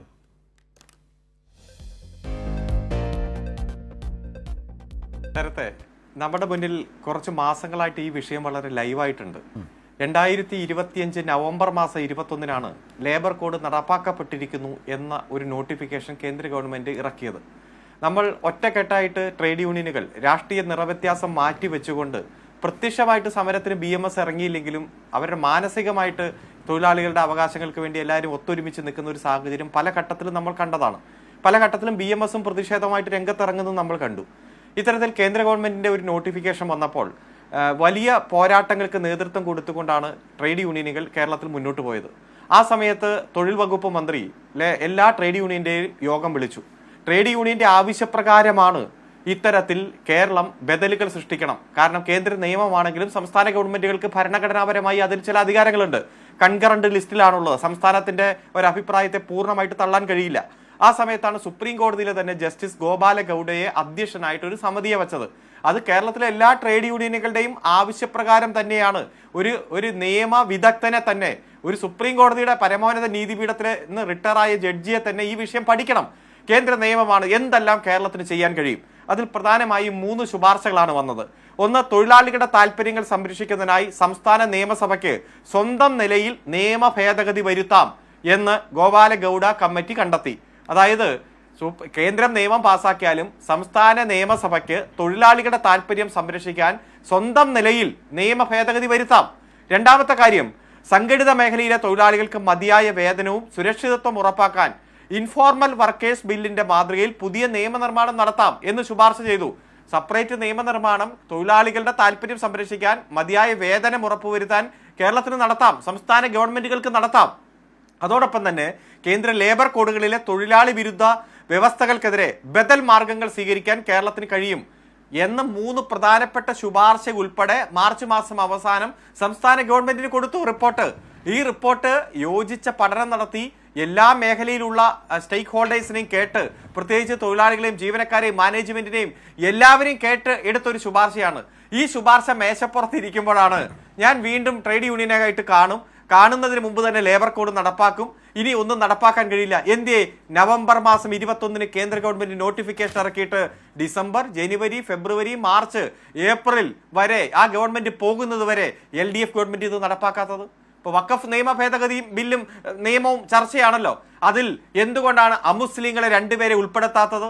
ഉൾപ്പെടുത്തില്ല എന്ന് തന്നെ വച്ചുകൊണ്ട് ബാക്കിയുള്ളവരെ ഉൾപ്പെടുത്തി കൃത്യമായിട്ട് നടപ്പാക്കിയത് എന്താണ്? സുപ്രീം കോടതിയിൽ പോയി നിയമ പോരാട്ടം നടത്തിയതും അതിൽ താൽക്കാലികമായിട്ടുള്ള മറ്റു കാര്യങ്ങളിൽ സ്റ്റേ കിട്ടിയതും ഈ ഒക്ടോബർ മാസത്തിൽ അതിന്റെ ഫൈനൽ ഹിയറിംഗിന് വച്ചിരിക്കുന്ന സാഹചര്യത്തിൽ ഒരു ബദലുകൾ സൃഷ്ടിക്കുകയല്ലേ ചെയ്തത്?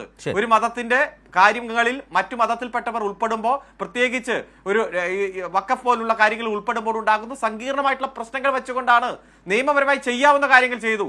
അത് നിയമവിരുദ്ധമാണെന്ന് ബോധ്യപ്പെട്ടവർ ചെയ്യാതെ അത് ഗ്യാപ്പ് ഇടുന്ന സാഹചര്യം ഉണ്ടായി. അങ്ങനെ പല ഘട്ടങ്ങളിലും കേന്ദ്രം നിയമം നിർമ്മിക്കുമ്പോൾ ബദലുകൾ തേടുകയും നിയമപരമായി ചെയ്യാൻ കഴിയുന്ന, ഭരണഘടനയുടെ ഉള്ളടക്കത്തിൽ നിന്നുകൊണ്ട് ചെയ്യാൻ കഴിയുന്ന നിരവധി മാതൃകകൾ സൃഷ്ടിക്കുകയും ചെയ്ത ഉദാഹരണം നമ്മുടെ മുന്നിലുണ്ട്. അതുകൊണ്ട് ഇത് വി.ഡി. സതീശൻ ഒരു തരത്തിലും പഠിക്കാതെ ലേബർ കോഡ് നടപ്പാക്കും എന്ന് പറയുകയും മറ്റു മാർഗങ്ങൾ ഞങ്ങളുടെ മുന്നിൽ ഇല്ല എന്ന് പറയുമ്പോൾ ഇനിയെങ്കിലും പോയി ആ സുപ്രീം കോടതിയിൽ നിന്ന് റിട്ടയറായ ഗോപാല ഗൗഡ കൊടുത്തിരിക്കുന്ന റിപ്പോർട്ടിലെ ശുപാർശ എന്താണ്, എന്തൊക്കെയാണ് സംസ്ഥാന നിയമസഭയ്ക്ക് ചെയ്യാൻ കഴിയുക, എന്തൊക്കെയാണ് സംസ്ഥാന ഗവൺമെന്റിന് ചെയ്യാൻ കഴിയുക, എന്തൊക്കെയാണ് നിയമപരമായിട്ടുള്ള പോരാട്ടം തൊഴിലാളികളുടെ താല്പര്യം സംരക്ഷിക്കാൻ വേണ്ടി ഗവൺമെന്റിന് ചെയ്യാൻ കഴിയുക എന്നതിനെ കുറിച്ചുള്ള ആ റിപ്പോർട്ടിലെ പരാമർശങ്ങളെങ്കിലും അല്ലെങ്കിൽ അതിന്റെ ശുപാർശയെങ്കിലും ഒന്ന് നോക്കണം എന്നതാണ്. ജനങ്ങളെ തെറ്റിദ്ധരിപ്പിക്കാൻ ശ്രമിക്കാതെ അത് നോക്കിയതിന് ശേഷം വേണം അടുത്ത ബുധനാഴ്ച പത്രസമ്മേളനം നടത്താൻ എന്നാണ് സൂചിപ്പിക്കാനുള്ളത്. ഞാൻ വരാം. ബേസിൽ, ഇതിൽ ഇപ്പോൾ മോദി വഴിയെ VD എന്ന വിമർശനം ഇപ്പോൾ പ്രതിപക്ഷം LDF CPM ഒക്കെ ഉന്നയിക്കുമ്പോൾ ആ വിമർശനം പ്രസക്തമാകുന്ന ഈ വിഷയത്തിൽ തന്നെ നോക്കിയാൽ രണ്ട് സാഹചര്യങ്ങളുണ്ട്. ഒന്ന്, ഈ ലേബർ കോഡിനെ ശക്തമായി എതിർത്തുകൊണ്ട് ഒരു നിലപാട് വിശദീകരിക്കാനല്ല മുഖ്യമന്ത്രി തയ്യാറായത്.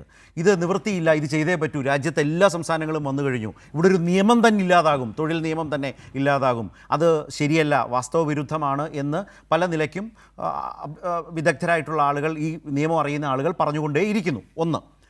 ഒന്ന് ലേബർ കോഡിനെ അദ്ദേഹം എതിർത്തിട്ടില്ല, എതിർക്കാതെ ഇത് സറണ്ടർ ചെയ്യുന്ന നിലയിൽ എന്താ നടപ്പാക്കാൻ പോകുന്നു എന്ന് പറയുന്ന ഒരു പ്രശ്നം. രണ്ടാമത്തെ കാര്യം, ഇപ്പോൾ അരുൺ പറഞ്ഞതുപോലെ ഈ ഗൗഡ കമ്മീഷൻ റിപ്പോർട്ട് അത് മുഖ്യമന്ത്രിയുടെ പക്കലുള്ളതാണ്, സംസ്ഥാന സർക്കാരിൻ്റെ പക്കലുള്ളതാണ്, സംസ്ഥാനത്തിൻ്റെ റൈറ്റ്സിനെ കുറിച്ചാണ്, കേന്ദ്ര നിയമത്തിനെതിരെ എങ്ങനെ ഒരു സ്റ്റേറ്റിന് പോകാം. അങ്ങനൊരു കമ്മീഷൻ റിപ്പോർട്ടുള്ളപ്പോൾ അത് പരിശോധിച്ച് അത് നടപ്പാക്കാനുള്ള താല്പര്യമില്ലായ്മ കൂടി ഇതിൽ വ്യക്തമാകുന്നു. ഇന്ന് അക്കാര്യങ്ങളൊന്നും അദ്ദേഹം വാർത്താ സമ്മേളനത്തിലൊട്ട് പറഞ്ഞതുമില്ല. അങ്ങനൊരു വിദഗ്ധ റിപ്പോർട്ട് കയ്യിലുണ്ടായിട്ടും ആ ലേബർ കോഡിനെ മറികടക്കാൻ തൊഴിലാളികളെ സഹായിക്കാൻ കഴിയുന്ന ഒരു സാഹചര്യം കയ്യിലുണ്ടായിട്ടും അതേക്കുറിച്ച് വിസ്മരിച്ച് അതേക്കുറിച്ച് എന്ത് നിലപാടെടുക്കുന്നു എന്ന് പറയാതെ പൂർണ്ണമായും മോദി സർക്കാരിൻ്റെ ആ ലേബർ കോഡിനൊപ്പം സഞ്ചരിക്കുന്ന ഒരു താല്പര്യമാണ് ഇന്ന് മുഖ്യമന്ത്രിയിൽ കണ്ടത്.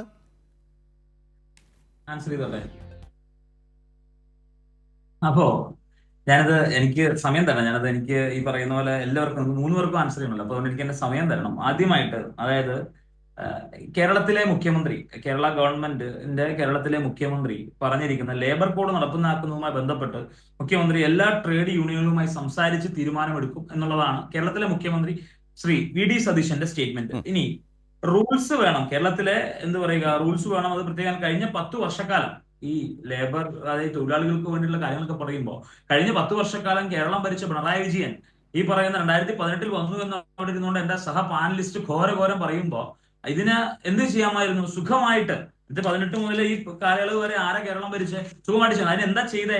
ഈ സംഭവത്തിന് വേണ്ടിയിട്ട് ഒരു ആളെ വെച്ചു, അല്ലെങ്കിൽ ആളുകളെ വെച്ചു, ഒരു കമ്മിറ്റി കൂടി അല്ലെങ്കിൽ മീറ്റിംഗ് കൂടി ഇതിനുമായി പഠനം നടത്തിയ പഠനത്തിന്റെ റിപ്പോർട്ട് ഉണ്ടാക്കി പറയാൻ പാകത്തിന് ഇത് ഒരു താത്വിക അവലോകനത്തിന്റെ ഫലമായിട്ട് ഉണ്ടാക്കുന്ന ഈ പറയുന്ന പോലെ പഠനം നടത്തി, പഠനത്തിന്റെ റിപ്പോർട്ട് എന്നല്ല ഒരു കാര്യം. അതായത് പെരക്കകത്തിൽ നിന്ന് മുറി അടച്ചിട്ട് KPCC കരയുന്ന പോലെ കരയാൻ ആർക്കും പറ്റും. പുറത്തിറങ്ങുന്ന നിലപാട് പറയാൻ ഇച്ചിരി പാടാണ്. അത് ആദ്യമേ ഞാൻ ഓർമ്മപ്പെടുത്താം. മുഖ്യമന്ത്രി പറഞ്ഞ സ്റ്റേറ്റ്മെന്റ് കേരളത്തിലെ ട്രേഡ് യൂണിയനുകളെ എല്ലാവരെയും വിളിച്ചിരുത്തി ട്രേഡ് യൂണിയനുകളുടെ ആശയങ്ങൾ പരിഹരിച്ചുകൊണ്ട് കേരളത്തിന് ഫെയർ ആയിട്ടുള്ള, ട്രാൻസ്പെറന്റ് ആയിട്ടുള്ള ഒരു ലേബർ കോഡ് കൊണ്ടുവരും എന്നാണ് കേരളത്തിലെ മുഖ്യമന്ത്രി. അപ്പൊ നിങ്ങൾ വളച്ചൊടിച്ചുകൊണ്ട് അട്ടർ ഫെയിലിയർ ആയിട്ടുള്ള, വളച്ചൊടിച്ചുകൊണ്ട് അട്ടർ നോൺസെൻസ് പറയാതിരിക്കുക. ഞാൻ പറഞ്ഞു തീർക്കട്ടെ. മുഖ്യമന്ത്രി അങ്ങനെയല്ല പറഞ്ഞതേ ഞാൻ പറഞ്ഞോളൂ. ഞാനത് പറഞ്ഞു തീർക്കട്ടെ. KC വേണുഗോപാൽ VD സതീശനെ തിരുത്തി, അല്ലെങ്കിൽ VD സതീശന്റെ നിലപാടിലെ KC വേണുഗോപാൽ തിരുത്തി, അതുപോലെ മഹിളാ കോൺഗ്രസ് ഇത് പറഞ്ഞു, അത് പറഞ്ഞു എന്നൊക്കെ പറഞ്ഞു. ഞാനൊരു കാര്യം പറയാം, ഞങ്ങളുടെ പാർട്ടിയുടെ അഭിപ്രായ സ്വാതന്ത്ര്യമുള്ള പ്രസ്ഥാനമാണ്. ഞങ്ങളുടെ പ്രസ്ഥാനത്തിൽ അഭിപ്രായ സ്വാതന്ത്ര്യമുണ്ട്. നിങ്ങളെ പോലെ ഈ പറഞ്ഞ ഒരു ഏകാധിപതി വന്നു പ്രസംഗിച്ചിട്ട് തമ്പ്രാന്ന് ഓച്ചാനിച്ചത് കേട്ടിട്ട് വീട്ടിൽ പോകുന്ന പരിപാടി ഞങ്ങളുടെ പ്രസ്ഥാനത്തിലില്ല. നിലപാട് പറയുമ്പോൾ ഞങ്ങളുടെ പാർട്ടിയിൽ കൂടിയുള്ള ആളുകൾക്ക്, ലീഡർഷിപ്പിലുള്ള ആളുകൾക്ക് ആർക്കും ഒരു സാധാരണ വാർഡ് പ്രസിഡന്റ്, ബൂത്ത് പ്രസിഡന്റ് മുതൽ അവർക്ക് അവരുടെ നിലപാട് പറയാം. ആ നിലപാട് തിരുത്തേണ്ട കാര്യങ്ങളെ തിരുത്താൻ മുന്നോട്ട് പോകും. അല്ലാതെ ഈ പറയുന്ന കാര്യങ്ങൾ, താൻ പറയുന്ന കാര്യങ്ങൾ സത്യമാണ്, മറ്റെല്ലാവരും പകൽ വന്നുകൊണ്ട് ഇപ്പൊ പാതിരാത്രി എന്ന് പറയുമ്പോൾ വിശ്വസിക്കുന്ന കൂട്ടങ്ങൾ നിങ്ങളുടെ കൂട്ടത്തിലുണ്ടാവും. ആ കൂട്ടത്തിലേക്ക് ഇന്ത്യൻ നാഷണൽ കോൺഗ്രസിനെ UDF-ന്റെ പ്രവർത്തകരെ കൂട്ടാൻ നിൽക്കണ്ട. ഞങ്ങളുടെ പ്രസ്ഥാനത്തിന്റെ അകത്ത് മഹിളാ കോൺഗ്രസും യൂത്ത് കോൺഗ്രസും KSU-യും അതുപോലെ KC വേണുഗോപാൽ ഒരു തിരുത്താൻ വേണ്ടി ഒരു കാര്യം പറഞ്ഞെങ്കിൽ AICC-യുടെ സംഘടനാ ചുമതല ജനറൽ സെക്രട്ടറിയാണ് KC വേണുഗോപാൽ. അങ്ങനെ ഒരു സ്റ്റേറ്റ്മെന്റ് KC വേണുഗോപാൽ പറഞ്ഞാൽ സ്വാഭാവികമായും തിരുത്തിയിട്ടുള്ള കാര്യങ്ങൾ ഉണ്ട് എങ്കിൽ അതിൽ ഞാൻ പറഞ്ഞില്ല, ഒരു മനുഷ്യൻ ആർക്കാണ് തെറ്റുപറ്റാത്തത്? എന്തെങ്കിലും കാര്യങ്ങളുണ്ട് ആ സ്റ്റേറ്റ്മെന്റ് പറയണമെങ്കിൽ എന്തെങ്കിലും കാര്യം തിരുത്തും. പിന്നെ മുഖശാസ്ത്രം ഈ പറയുന്ന അനിൽകുമാറിന് അറിയുമെന്ന് എനിക്ക് അറിയില്ലായിരുന്നു. അതായത് ഇടത് നിരീക്ഷകൻ എന്തായാലും മുഖശാസ്ത്രം പഠിച്ചെന്ന് എനിക്കറിയില്ല. ഈ പറയുന്ന പോലെ VD സതീശന്റെ മുഖവും KC വേണുഗോപാലിന്റെ മുഖമൊക്കെ കണ്ടു കഴിഞ്ഞപ്പോ സമരത്തിനോട് അത്ര അതില്ലാന്ന് പറഞ്ഞു. പിന്നെ ചിരിച്ചു കളിച്ചു വന്നിരിക്കാൻ വേണ്ടിട്ട് കല്യാണ വീട്ടിലേക്കല്ലോ ഈ പറഞ്ഞ എന്താണെന്നും ഡൽഹിയിലും സമരത്തിന് പോയത്. കല്യാണ വീട്ടിൽ പോയതല്ല, സമരത്തിന് പോയതാണ്. ഒരുപക്ഷെ അവർ ചിരിച്ചിട്ടുണ്ടാവില്ല, ഒരുപക്ഷെ ഒരു അട്ടഹാസം കാണിച്ചിട്ടുണ്ടാവില്ല, ഒരുപക്ഷെ ഒരു ഷോ ഓഫ് നടത്തിയിട്ടുണ്ടാവില്ല. ഈ സമരത്തിന്റെ ഇമ്പോർട്ടൻസ് മനസ്സിലാക്കിക്കൊണ്ട് ഗാത്രം കി ഗൂഞ്ച് എന്ന് പറയുന്ന പ്രോഗ്രാം നടത്തിക്കൊണ്ട് ഇന്ത്യയിൽ 28 സിറ്റീസിലെ 5 പൊതുജന പ്രക്ഷോഭങ്ങളായിട്ട് മുന്നോട്ട് പോയ AICC-യുടെ കൂടെയുള്ള ഭാരവാഹികൾ അവിടെ പോയിരുന്ന അവർ ചിരിക്കാനല്ല പോയത്, അവർ ആ സമരത്തിൽ പങ്കെടുക്കാനാ പോയത്. കേരളത്തിന്റെ മുഖ്യമന്ത്രി ഉൾപ്പെടെ സമരത്തിൽ പങ്കെടുത്തു. അടുത്ത കാര്യം, അതായത് രാഹുൽ ഗാന്ധി മാർച്ച് നടത്തിയത് ആരെയും അറിയിച്ചില്ല എന്ന് പറഞ്ഞു. ആരാണ് രാഹുൽ ഗാന്ധി? ആരാണ് രാഹുൽ ഗാന്ധി? രാഹുൽ ഗാന്ധി ഇന്ത്യയുടെ ഭാരതത്തിന്റെ പ്രതിപക്ഷ രാഹുൽ ഗാന്ധി ഈ പറയുന്ന പോലെ ഇന്റലിജൻസ് ഉൾപ്പെടെയുള്ള സംവിധാനങ്ങളുണ്ട്. രാഹുൽ ഗാന്ധി സ്വാഭാവികമായും നരേന്ദ്രമോദിയുടെ വസതിയിലേക്ക് മാർച്ച് നടത്തുമ്പോൾ അങ്ങനെ ഒരു മാർച്ച് നടത്താൻ പോലും ഡൽഹി പോലും സമ്മതിക്കുമോ? അങ്ങനെ ഒരു മാർച്ച് നടത്താൻ പോലും സംഭവിക്കുമോ? അപ്പൊ അങ്ങനെ എന്താ പറയുക, നിങ്ങൾ രണ്ടുപേരും ഒന്ന് കണ്ണടച്ചാൽ എല്ലാവരും ഇരുട്ടാന്ന് വിചാരിക്കണം, അങ്ങനെയൊന്നും പറയരുത്. രാഹുൽ ഗാന്ധി അതായത് ഒരു മാർച്ച് നടത്തിയപ്പോ അദ്ദേഹം മാർച്ച് നടത്തിയതിനെ എന്ത് ചെയ്യണം? പിണറായി വിജയൻ, ഞാൻ ഒരു കാര്യത്തിൽ പിണറായി വിജയനോട് അഭിമാനത്തോടെ പറയുന്നു, രാഹുൽ ഗാന്ധിയെ സപ്പോർട്ട് ചെയ്യുന്ന പിണറായി വിജയൻ അന്ന് എന്തായാലും ഒരു പോസ്റ്റ് ഇട്ട് നന്നായി, പിണറായി വിജയൻ സ്റ്റേറ്റ്മെന്റ് പറഞ്ഞ വളരെ നന്നായി. പക്ഷേ ഈ പറയുന്ന വന്നിരുന്ന ഇടനിരീക്ഷണങ്ങൾ അങ്ങനെയൊന്നും പറയരുന്നേ. എന്താ പറയാ, രാഹുൽ ഗാന്ധി മാർച്ച് നടത്തിയത് എല്ലാവരും വിളിച്ചുകൂട്ടി ഘോഷയാത്ര പോലെ നടത്തിയില്ലത്രേ. ഒരു ഇന്ത്യ ഭരിക്കുന്ന, ഒന്നിന് താങ്കളുടെ അഭിഭാഷകനല്ലേ, ഒരു ഇന്ത്യ ഭരിക്കുന്ന, ഇന്ത്യയുടെ ഭരണശില കേന്ദ്രത്തിലിരിക്കുന്ന പ്രധാനമന്ത്രി മാർച്ച് നടത്തുമ്പോൾ മുൻകൂട്ടി നാട്ടുകാർ മൊത്തം വിളിച്ചു വരുത്തിയിട്ടാണോ അങ്ങനെ ഒരു പ്രക്ഷോഭം സംഘടിപ്പിക്കുന്നത്? അപ്പോൾ ഇങ്ങനെ ഒരു സെൻസിറ്റീവ് മാറ്ററിന്, ഇങ്ങനെ ഒരു വലിയ രീതിയിലുള്ള ഇന്ത്യയിലെ യൂത്തിനെ ബാധിക്കുന്ന ഇങ്ങനത്തെ ഒരു ഇഷ്യൂ രാഹുൽ ഗാന്ധി പെട്ടെന്ന് ലാൽകുമാർ മറുപടി താങ്കളോടാണ്. മറ്റു വിഷയത്തിലേക്കല്ലേ, ഞാനൊരു കാര്യം മാത്രം പറയാം. ലേബർ കോഡ് പോലൊരു ഗൗരവമായ വിഷയത്തിൽ ഈ സർക്കാരിൻ്റെ മുമ്പിൽ ഗൗഡ കമ്മീഷൻ റിപ്പോർട്ടുണ്ട്. ആ റിപ്പോർട്ടിൽ സർക്കാരിൻ്റെ നിലപാട് എന്താണ് എന്ന് സർക്കാർ പറഞ്ഞിട്ടില്ല, മുഖ്യമന്ത്രി പറഞ്ഞിട്ടില്ല എന്ന പ്രശ്നം അടിവരയിട്ട് ഞാൻ പറയുന്നു. മുഖ്യമന്ത്രി വാർത്താ സമ്മേളനത്തിൽ അദ്ദേഹത്തിൻ്റെ സർക്കാരിൻ്റെ പക്കലുള്ള ഗൗഡ കമ്മീഷൻ റിപ്പോർട്ടിൻ്റെ നിലപാട് എന്താണ്, അത് തള്ളിക്കളഞ്ഞോ, അത് ഉൾക്കൊള്ളുന്നുണ്ടോ എന്ന് അദ്ദേഹം പറയാതെ മറച്ചുവെച്ചു എന്ന ഒരു നിരീക്ഷണം അവിടെ കിടക്കട്ടെ. ലാൽകുമാറിനെ ചില കാര്യങ്ങളിൽ തിരുത്തിക്കാൻ ബേസിൽ ചില കാര്യങ്ങൾ അവതരിപ്പിച്ചു വെച്ചു. ഒന്നുമില്ലെങ്കിൽ ഒരു അഭിഭാഷകനല്ലേ എന്നൊക്കെ ചോദിക്കുന്നത് കേട്ടു. മറുപടി.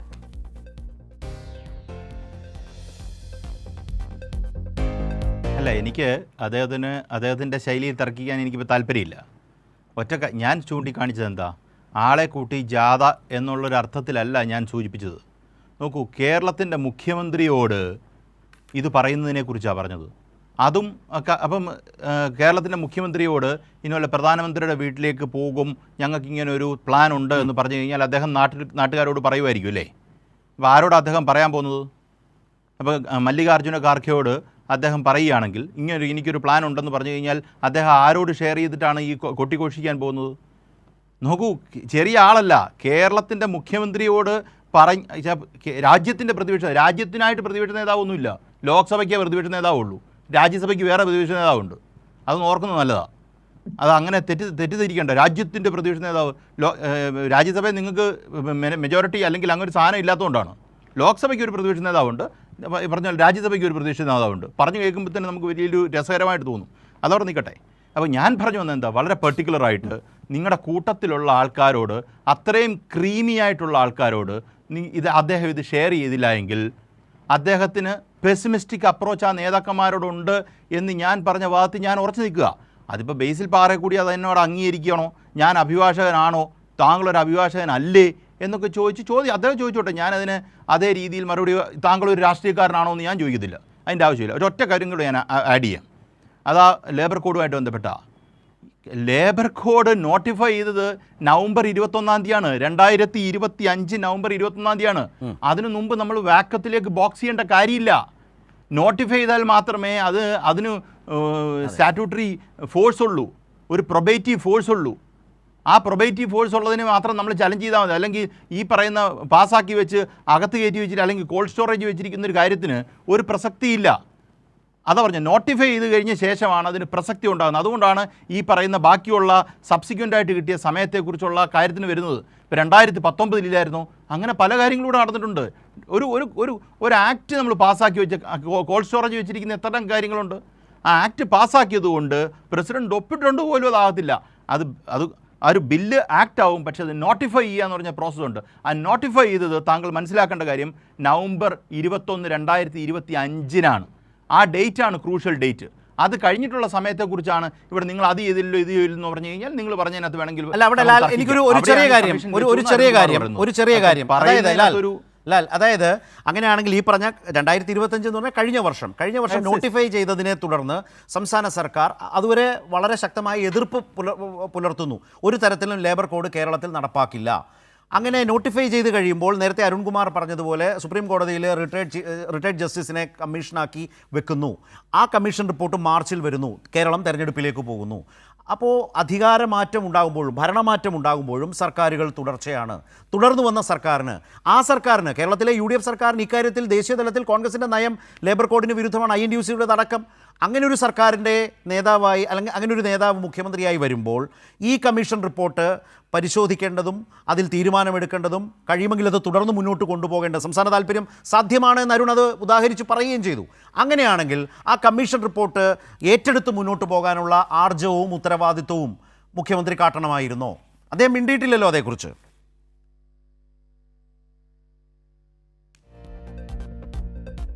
ശരതേട്ടാ, എൻ്റെ ആദ്യത്തെ സ്ട്രെച്ചിൽ ഞാൻ പറഞ്ഞെന്താണ്, ഒരു സ്റ്റേറ്റ് അമെൻമെൻറ്റ് പോസിബിളാണ്, കൺകറൻറ്റ് ലിസ്റ്റിലാണ് കിടക്കുന്നത്. നിങ്ങൾക്ക് ഈ പറയുന്ന അക്സെപ്റ്റ് ചെയ്യാൻ പറ്റുന്ന പോയിന്റ് അക്സെപ്റ്റ് ചെയ്തുകൊണ്ട് സ്റ്റേറ്റ് അമെൻമെൻറ്റ് നടത്തി നിങ്ങൾ പ്രസിഡന്റ് ഓഫ് ഇന്ത്യയുടെ അസെന്റിന് വെക്കുക.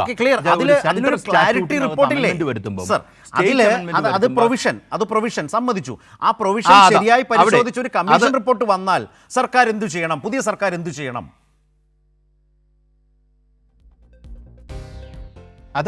അതിലേക്ക് ഞാൻ വരുന്നത്. നോക്കൂ, അതിൽ ആക്ട് ചെയ്യാൻ ഉദ്ദേശമില്ല, ആ തിരുത്തൽ വരുത്താൻ ഉദ്ദേശമില്ല എങ്കിൽ പിന്നെ ഇതൊന്നും ചർച്ച ചെയ്യേണ്ട കാര്യമില്ല. നമുക്ക് നോട്ടിഫൈ ചെയ്യാതിരിക്കാൻ അല്ലെങ്കിൽ റൂൾ ഉണ്ടാക്കാതിരിക്കാൻ വേറെ ഒരു മാർഗവുമില്ല എന്നൊരു കള്ളത്തരം പറഞ്ഞാൽ മതി.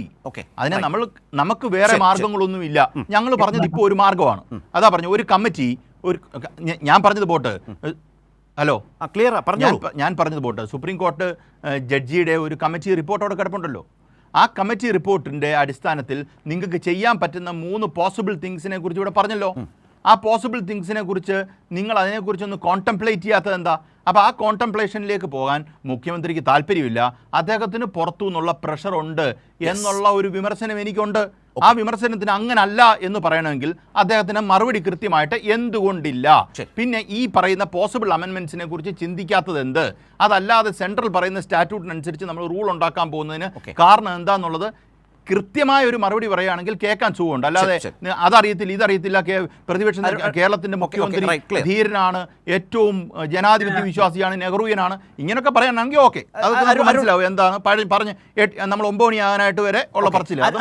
അരുൺ, നമുക്ക് ഈ പോയിന്റിൽ, ഇതേ പോയിന്റിൽ ഞാൻ അത് കഴിഞ്ഞ് ബേസിലേക്ക് വരുമ്പോൾ അടുത്തൊരു പോയിന്റ് കൂടി ചർച്ചയ്ക്ക് എടുക്കാം. ഇപ്പോൾ ബേസിൽ പറഞ്ഞതിൻ്റെ തുടർച്ചയിലാണ് ഇപ്പോൾ ലാൽ സംസാരിച്ചത്. ആ കോണ്ടെക്സ്റ്റിൽ എന്നെ അത്ഭുതപ്പെടുത്തുന്നതാണ് ഈ വാർത്താ സമ്മേളനത്തിൽ കേരളത്തിന് മുമ്പിൽ ഇങ്ങനെ ഒരു ഓപ്ഷൻ ഉണ്ടോ എന്നോ ഇങ്ങനൊരു റിപ്പോർട്ടുണ്ടോ എന്നോ അത് പരിശോധിച്ചെന്നോ ഒന്നും അദ്ദേഹം പറഞ്ഞില്ല. അത് സമൂഹവുമായി എൻഗേജ് ചെയ്ത് അവരുടെ മുമ്പിലേക്ക് ഇത് എത്തിക്കേണ്ട ഉത്തരവാദിത്വം മുഖ്യമന്ത്രിക്കല്ലേ? മുഖ്യമന്ത്രി അതിൽ എന്തിനാണ് ഒരു മൗനം പാലിച്ചത് അല്ലെങ്കിൽ മറച്ചുവെച്ചത് എന്നൊരു സംശയം ഈ ചർച്ചയുടെ ഭാഗമായി എനിക്ക് തോന്നുന്നു. അത് അദ്ദേഹം ക്ലാരിറ്റി വരുത്തുമായിരിക്കും. ബേസിൽ പറഞ്ഞ കോണ്ടെക്സ്റ്റിൽ നിന്നുകൊണ്ട് അരുണിന് കൂട്ടിച്ചേർക്കാനുണ്ടെങ്കിൽ വളരെ ചുരുക്കി പ്ലീസ്. ബഹുമാനപ്പെട്ട കോൺഗ്രസിന്റെ പ്രതിനിധി ഒരു തെറ്റിദ്ധരിപ്പിക്കാനുള്ള ഒരു ഇടപെടൽ നടത്തി. കഴിഞ്ഞ 10 കൊല്ലമായി LDF അല്ലേ ഭരിച്ചത്, എന്നിട്ട് LDF എന്തുകൊണ്ട് നടപ്പാക്കിയില്ല? 2018 മുതൽ എന്നൊക്കെ പറഞ്ഞു. 2016 മുതൽ LDF ഭരിച്ച് 2018 എന്നൊരു വർഷം അദ്ദേഹം കൂട്ടിച്ചേർത്തു. എന്താണെന്ന് എനിക്ക് മനസ്സിലായില്ല. ഇവിടെ 4 കോഡുകളാണ് വന്നത്. വേതന കോഡ് അത് 2019, സാമൂഹ്യ സുരക്ഷാ കോഡ് 2020, അതുപോലെ തന്നെ വ്യവസായ ബന്ധ കോഡ് 2020, തൊഴിൽ സുരക്ഷ ആരോഗ്യം തൊഴിൽ സാഹചര്യങ്ങൾ കോഡ് 2020. പക്ഷേ 2020 തന്നെ താങ്കളുടെ രാഷ്ട്രീയ പാർട്ടിയുടെ തൊഴിലാളി വിഭാഗമായ INTUC ഉൾപ്പെടെ CITUവിന്റെ നേതൃത്വത്തിൽ ഉജ്ജ്വലമായിട്ടുള്ള സമരം ഈ രാജ്യത്ത് ഉയർന്നു വന്നു. പണിമുടക്കുകളടക്കം ഉയർന്നു വന്നു. അതിശക്തമായിട്ടുള്ള സമരം കർഷകരുടെയും തൊഴിലാളികളുടെയും എല്ലാം ഉയർന്നു വന്നപ്പോൾ തൊഴിലാളി നേതാക്കന്മാരെ ചർച്ചയ്ക്ക് വിളിച്ച് ഈ ലേബർ കോഡ് നടപ്പാക്കില്ല, ധൃതി പിടിച്ച് നടപ്പാക്കില്ല എന്ന് കേന്ദ്ര ഗവൺമെന്റ് തന്നെ വാക്ക് കൊടുത്തിട്ടാണ് ആ സമരം തൽക്കാലത്തേക്ക് അവസാനിപ്പിച്ചത്. പിന്നീട് ഇവിടെ സൂചിപ്പിച്ചതുപോലെ 2025 നവംബർ മാസം 21-ാം തീയതിയാണ് ഇതിന്റെ നോട്ടിഫിക്കേഷൻ വന്നത്, ലേബർ കോഡ് നടപ്പാക്കുന്നത്. അതായത് ഇന്ത്യയുടെ പാർലമെന്റിൽ അവതരിപ്പിച്ച 5 കൊല്ലം കഴിഞ്ഞിട്ടാണ് നടപ്പാക്കുന്ന സാഹചര്യം ഉണ്ടായത്. ആ നടപ്പാക്കുന്ന സാഹചര്യം വന്നപ്പോഴാണ് അന്നത്തെ തൊഴിൽ മന്ത്രിയുടെ നേതൃത്വത്തിൽ എല്ലാ ട്രേഡ് യൂണിയൻ നേതാക്കന്മാരെയും വിളിച്ചു വരുത്തി അവരുടെ അഭിപ്രായം ചോദിച്ച് ഇതിൽ എന്താണ് ബദലുകൾ എന്ന് അന്വേഷിക്കണം, അത് സുപ്രീം കോടതിയുടെ ഇന്ന് റിട്ടയർ ആയ ഒരു ജഡ്ജി തന്നെ പരിശോധിക്കട്ടെ എന്ന് വച്ച് എല്ലാ ലേബർ തൊഴിലാളി യൂണിയന്റെ ഭാരവാഹികളും അംഗങ്ങളും ട്രേഡ് യൂണിയനിൽ ഇല്ലാത്തവരും എല്ലാവരെയും വാദം കേട്ടിട്ടാണ്, അഭിപ്രായം സ്വരൂപിച്ചിട്ടാണ് ഇത്തരത്തിൽ ഒരു റിപ്പോർട്ട് കൊടുത്തത്. ആ റിപ്പോർട്ട് സ്വന്തം മേശപ്പുറത്തിരിക്കുമ്പോൾ അതിനെക്കുറിച്ച് ഒരു അക്ഷരം മിണ്ടാതെ ഇനിയും ട്രേഡ് യൂണിയനുമായിട്ട് ചർച്ച നടത്തി ഇത് നടപ്പാക്കും എന്നതാണ്. ഇത് നടപ്പാക്കാൻ പറ്റില്ല, ഇതിൽ ബദലുകൾ വേണം, സംസ്ഥാന ഗവൺമെന്റ് പുതിയ നിയമനിർമ്മാണം നടത്തണം, അതിന് സാധ്യതകളുണ്ട്, അതുപോലെ നിയമപരമായിട്ട് പോരാട്ടം നടത്തണം എന്നുള്ള റിപ്പോർട്ട് പരിശോധിക്കാതെ അതൊരക്ഷരം മിണ്ടാതെ ജനങ്ങളെ തെറ്റിദ്ധരിപ്പിക്കുന്ന ഇടപെടൽ മുഖ്യമന്ത്രിയുടെ ഭാഗത്തുനിന്ന് നടപ്പിലാക്കിയപ്പോഴാണ് നമ്മൾ ഈ ചർച്ചയുടെ ഭാഗമായിട്ടിരിക്കുന്നത്. അതുകൊണ്ട് ബഹുമാനപ്പെട്ട കോൺഗ്രസ് പ്രതിനിധി മനസ്സിലാക്കേണ്ടത് എല്ലാത്തിനെയും LDFുമായിട്ട് താരതമ്യപ്പെടുത്തി LDFന്റെ തലയിലേക്ക് വയ്ക്കാൻ ശ്രമിക്കേണ്ട. കാരണം അടുത്ത കാലത്തെല്ലാം നടന്നുകൊണ്ടിരിക്കുന്ന അതാണ്. നമ്മുടെ മുന്നിൽ PM ശ്രീയുമായി ബന്ധപ്പെട്ടുകൊണ്ടും വഖഫ് നിയമവുമായി ബന്ധപ്പെട്ടുകൊണ്ടുള്ള എല്ലാ സാഹചര്യത്തിലും ആ പഴയ LDF ഗവൺമെന്റാണ് ഇതിന് ഉത്തരവാദി. 10 മിനിറ്റ് കൊണ്ട് മുനമ്പം പ്രശ്നം പരിഹരിക്കുമെന്ന് പറഞ്ഞതും, അതുപോലെ പൂവിൽ നിന്ന് തേൻ കുടിക്കുന്നത് പോലെ കടം വാങ്ങിക്കാതെ ബജറ്റ് ഖജനാവ് നിറയ്ക്കുമെന്ന് പറഞ്ഞൊക്കെ നമ്മുടെ മുന്നിലുണ്ടല്ലോ. 60 ദിവസം കൊണ്ട് 10,400 കോടി രൂപ കടമെടുത്തിട്ടാണ് ഇതേ മുഖ്യമന്ത്രി വന്നിരിക്കുന്നത്. അതുകൊണ്ട് തെറ്റിദ്ധരിപ്പിക്കുന്ന നുണ പറയുന്ന പ്രസ്താവനകൾ നിർത്തണം. കൃത്യമായിട്ടുള്ള വസ്തുത ജനങ്ങളോട് പറയാൻ തയ്യാറാണ്. വസ്തുത ഇത്തരത്തിൽ ചർച്ച ചെയ്യുമ്പോൾ INTUC-യുടെ ഒരു പ്രതിനിധിയെ കൂടി ഇരുത്താൻ തയ്യാറായാൽ വളരെ നന്നായിരിക്കും. അവർ വരുമോ എന്നുള്ളതാണ് പ്രശ്നം. ഞാൻ ബേസിലേക്ക് വരുന്നതിന് മുമ്പ് ബേസിലിനെ വല്ലാതെ അലോസരപ്പെടുത്തിയതും വിമർശിച്ചതുമായ ഒരു ടേം അരുണിൽ നിന്ന് വന്നു, ബുധനാഴ്ച നുണകൾ എന്നുള്ളത്. ഒരു ചെറിയ വീഡിയോ, അതിനുശേഷം ഞാൻ ബേസിലിൻ്റെ റെസ്പോൺസിലേക്ക് വരാം. Already Supreme Court dismissed this petition, dismissed that petition. There is a provision in the Act passed by the Parliament that there should be an appointment of 2 non-Muslims. Somebody challenged and the Supreme Court dismissed that petition. അതായത് minimum അംഗങ്ങൾ അമുസ്ലിം അംഗങ്ങൾ 2 എന്ന് പറഞ്ഞിട്ടുണ്ടായിരുന്നു ഈ നിയമത്തിൽ. അതായത് 7 വരെ ആവാം. 7 വരെ ആയ വഖഫിലെ ഭൂരിപക്ഷം അമുസ്ലിങ്ങൾക്കാവും വഖഫ് ബോർഡിൽ. അപ്പോൾ സുപ്രീം കോടതി പറഞ്ഞു മിനിമം എന്നുള്ളത് 3 ഈ 14 ഇടപെട്ടില്ല. ഇത് മാത്രം വെച്ചു 3 പേര് മിനിമം എന്നുള്ള അല്ല മാക്സിമം എന്നുള്ളത് 3 മാക്സിമം 7 വരെ പോകാമായിരുന്നത് 3 മാക്സിമം 3 പോകാൻ പറ്റുള്ളൂ, മിനിമം 2 അതിൻ്റെ അർത്ഥം എന്താ? അത് ചെയ്യണമെന്ന് കോടതിയുടെ വിധി വരട്ടെ. ബേസിൽ ഇതാണ് പ്രശ്നം. ഒരു ബുധനാഴ്ച പറയുന്നു കേസുകളൊക്കെ സുപ്രീം കോടതി തള്ളി, അടുത്ത ബുധനാഴ്ച പറയുന്നു കേസിൽ സുപ്രീം കോടതിയുടെ വിധി വരട്ടെ. തള്ളിയ കേസിൽ എങ്ങനെയാണ് സുപ്രീം കോടതി വിധി പറയുക എന്ന് എത്ര ആലോചിച്ചിട്ടും മനസ്സിലാകുന്നില്ല. അതുകൊണ്ടാണ് ഇവരൊക്കെ ഇങ്ങനെ കേരളത്തിൻ്റെ മുഖ്യമന്ത്രിയെക്കുറിച്ച് ബുധനാഴ്ച നുണ പറയുന്നയാൾ എന്ന് രാഷ്ട്രീയമായി വിമർശിക്കുന്നത്. മറുപടി ഞാൻ മറുപടി പറയുമ്പോൾ ഇടയ്ക്ക് കയറി ഞാൻ വളരെ ചോദിച്ച കുറേ ക്വസ്റ്റ്യൻസ് ഉണ്ട്, എല്ലാത്തിനും ഞാനൊന്ന് മറുപടി നൽകാം. അതായത് ഒന്നാമത്തെ കാര്യം, ഈ പറയുന്ന പോലെ 2018-19 മുതലല്ല എന്നൊക്കെ അരുൺ അവിടെ ഇരുന്ന് പറയുകയുണ്ടായി. അപ്പോൾ 2021 കാലയളവിലൊക്കെ അനവധി സമരങ്ങൾ ഒക്കെ നടന്നതായിട്ട് നമുക്ക് എല്ലാവർക്കും അറിയാം. അതായത് ഈ പറയുന്ന ഇതിനെ പ്രതി കോൾഡ് സ്റ്റോറേജിൽ ഇരിക്കുകയാണ്, കോൾഡ് സ്റ്റോറേജിൽ ആയിരുന്നു എന്നൊക്കെ ചോദിക്കുമ്പോൾ ഒരു കാര്യം ഞാൻ പറയാം. 2021 വിവിധ ട്രേഡ് യൂണിയന്റെ ഒക്കെ ആഭിമുഖ്യത്തിൽ 2021 മുതൽ 2022 സമരങ്ങൾ, ഞാൻ ഉൾപ്പെടെയുള്ള ആളുകൾ ആ സമരത്തിനൊക്കെ പല സ്ഥലത്തും സംസാരിച്ചിട്ടുള്ളത് ഞാൻ പറയാം, സമരങ്ങൾ നടന്നതാണ്. അപ്പൊ ഇതെല്ലാം കഴിഞ്ഞിട്ട് നമുക്ക് എല്ലാവർക്കും അറിയാം ഒരു സ്റ്റേറ്റിന് അല്ലെങ്കിൽ ഈ പറയുന്ന റൂൾസിലാണല്ലോ റൂൾസ് ആണല്ലോ ഉണ്ടാക്കാൻ പറ്റുള്ളൂ. ഈ പറയുന്ന സ്റ്റാറ്റ്യൂട്ടിൽ മാറ്റം വരുത്താൻ സാധിക്കും എന്ന് എനിക്ക് തോന്നുന്നില്ല. അപ്പൊ സ്റ്റാറ്റ്യൂട്ട് എന്തായാലും എന്താ പറ്റില്ല, മാറ്റാൻ പറ്റില്ലല്ലോ. അപ്പൊ ഈ റൂൾസിൽ മാറ്റം വരുത്തുമ്പോ ഇന്ന് മുഖ്യമന്ത്രി പറഞ്ഞത് ഈ റൂൾസിൽ മാറ്റം വരുത്തുമ്പോ ട്രേഡ് യൂണിയനുകളെ വിളിച്ചിരുത്തി ഇന്ത്യൻ ഭരണഘടന വരെ ഭേദഗതി ചെയ്തിരിക്കുന്നു.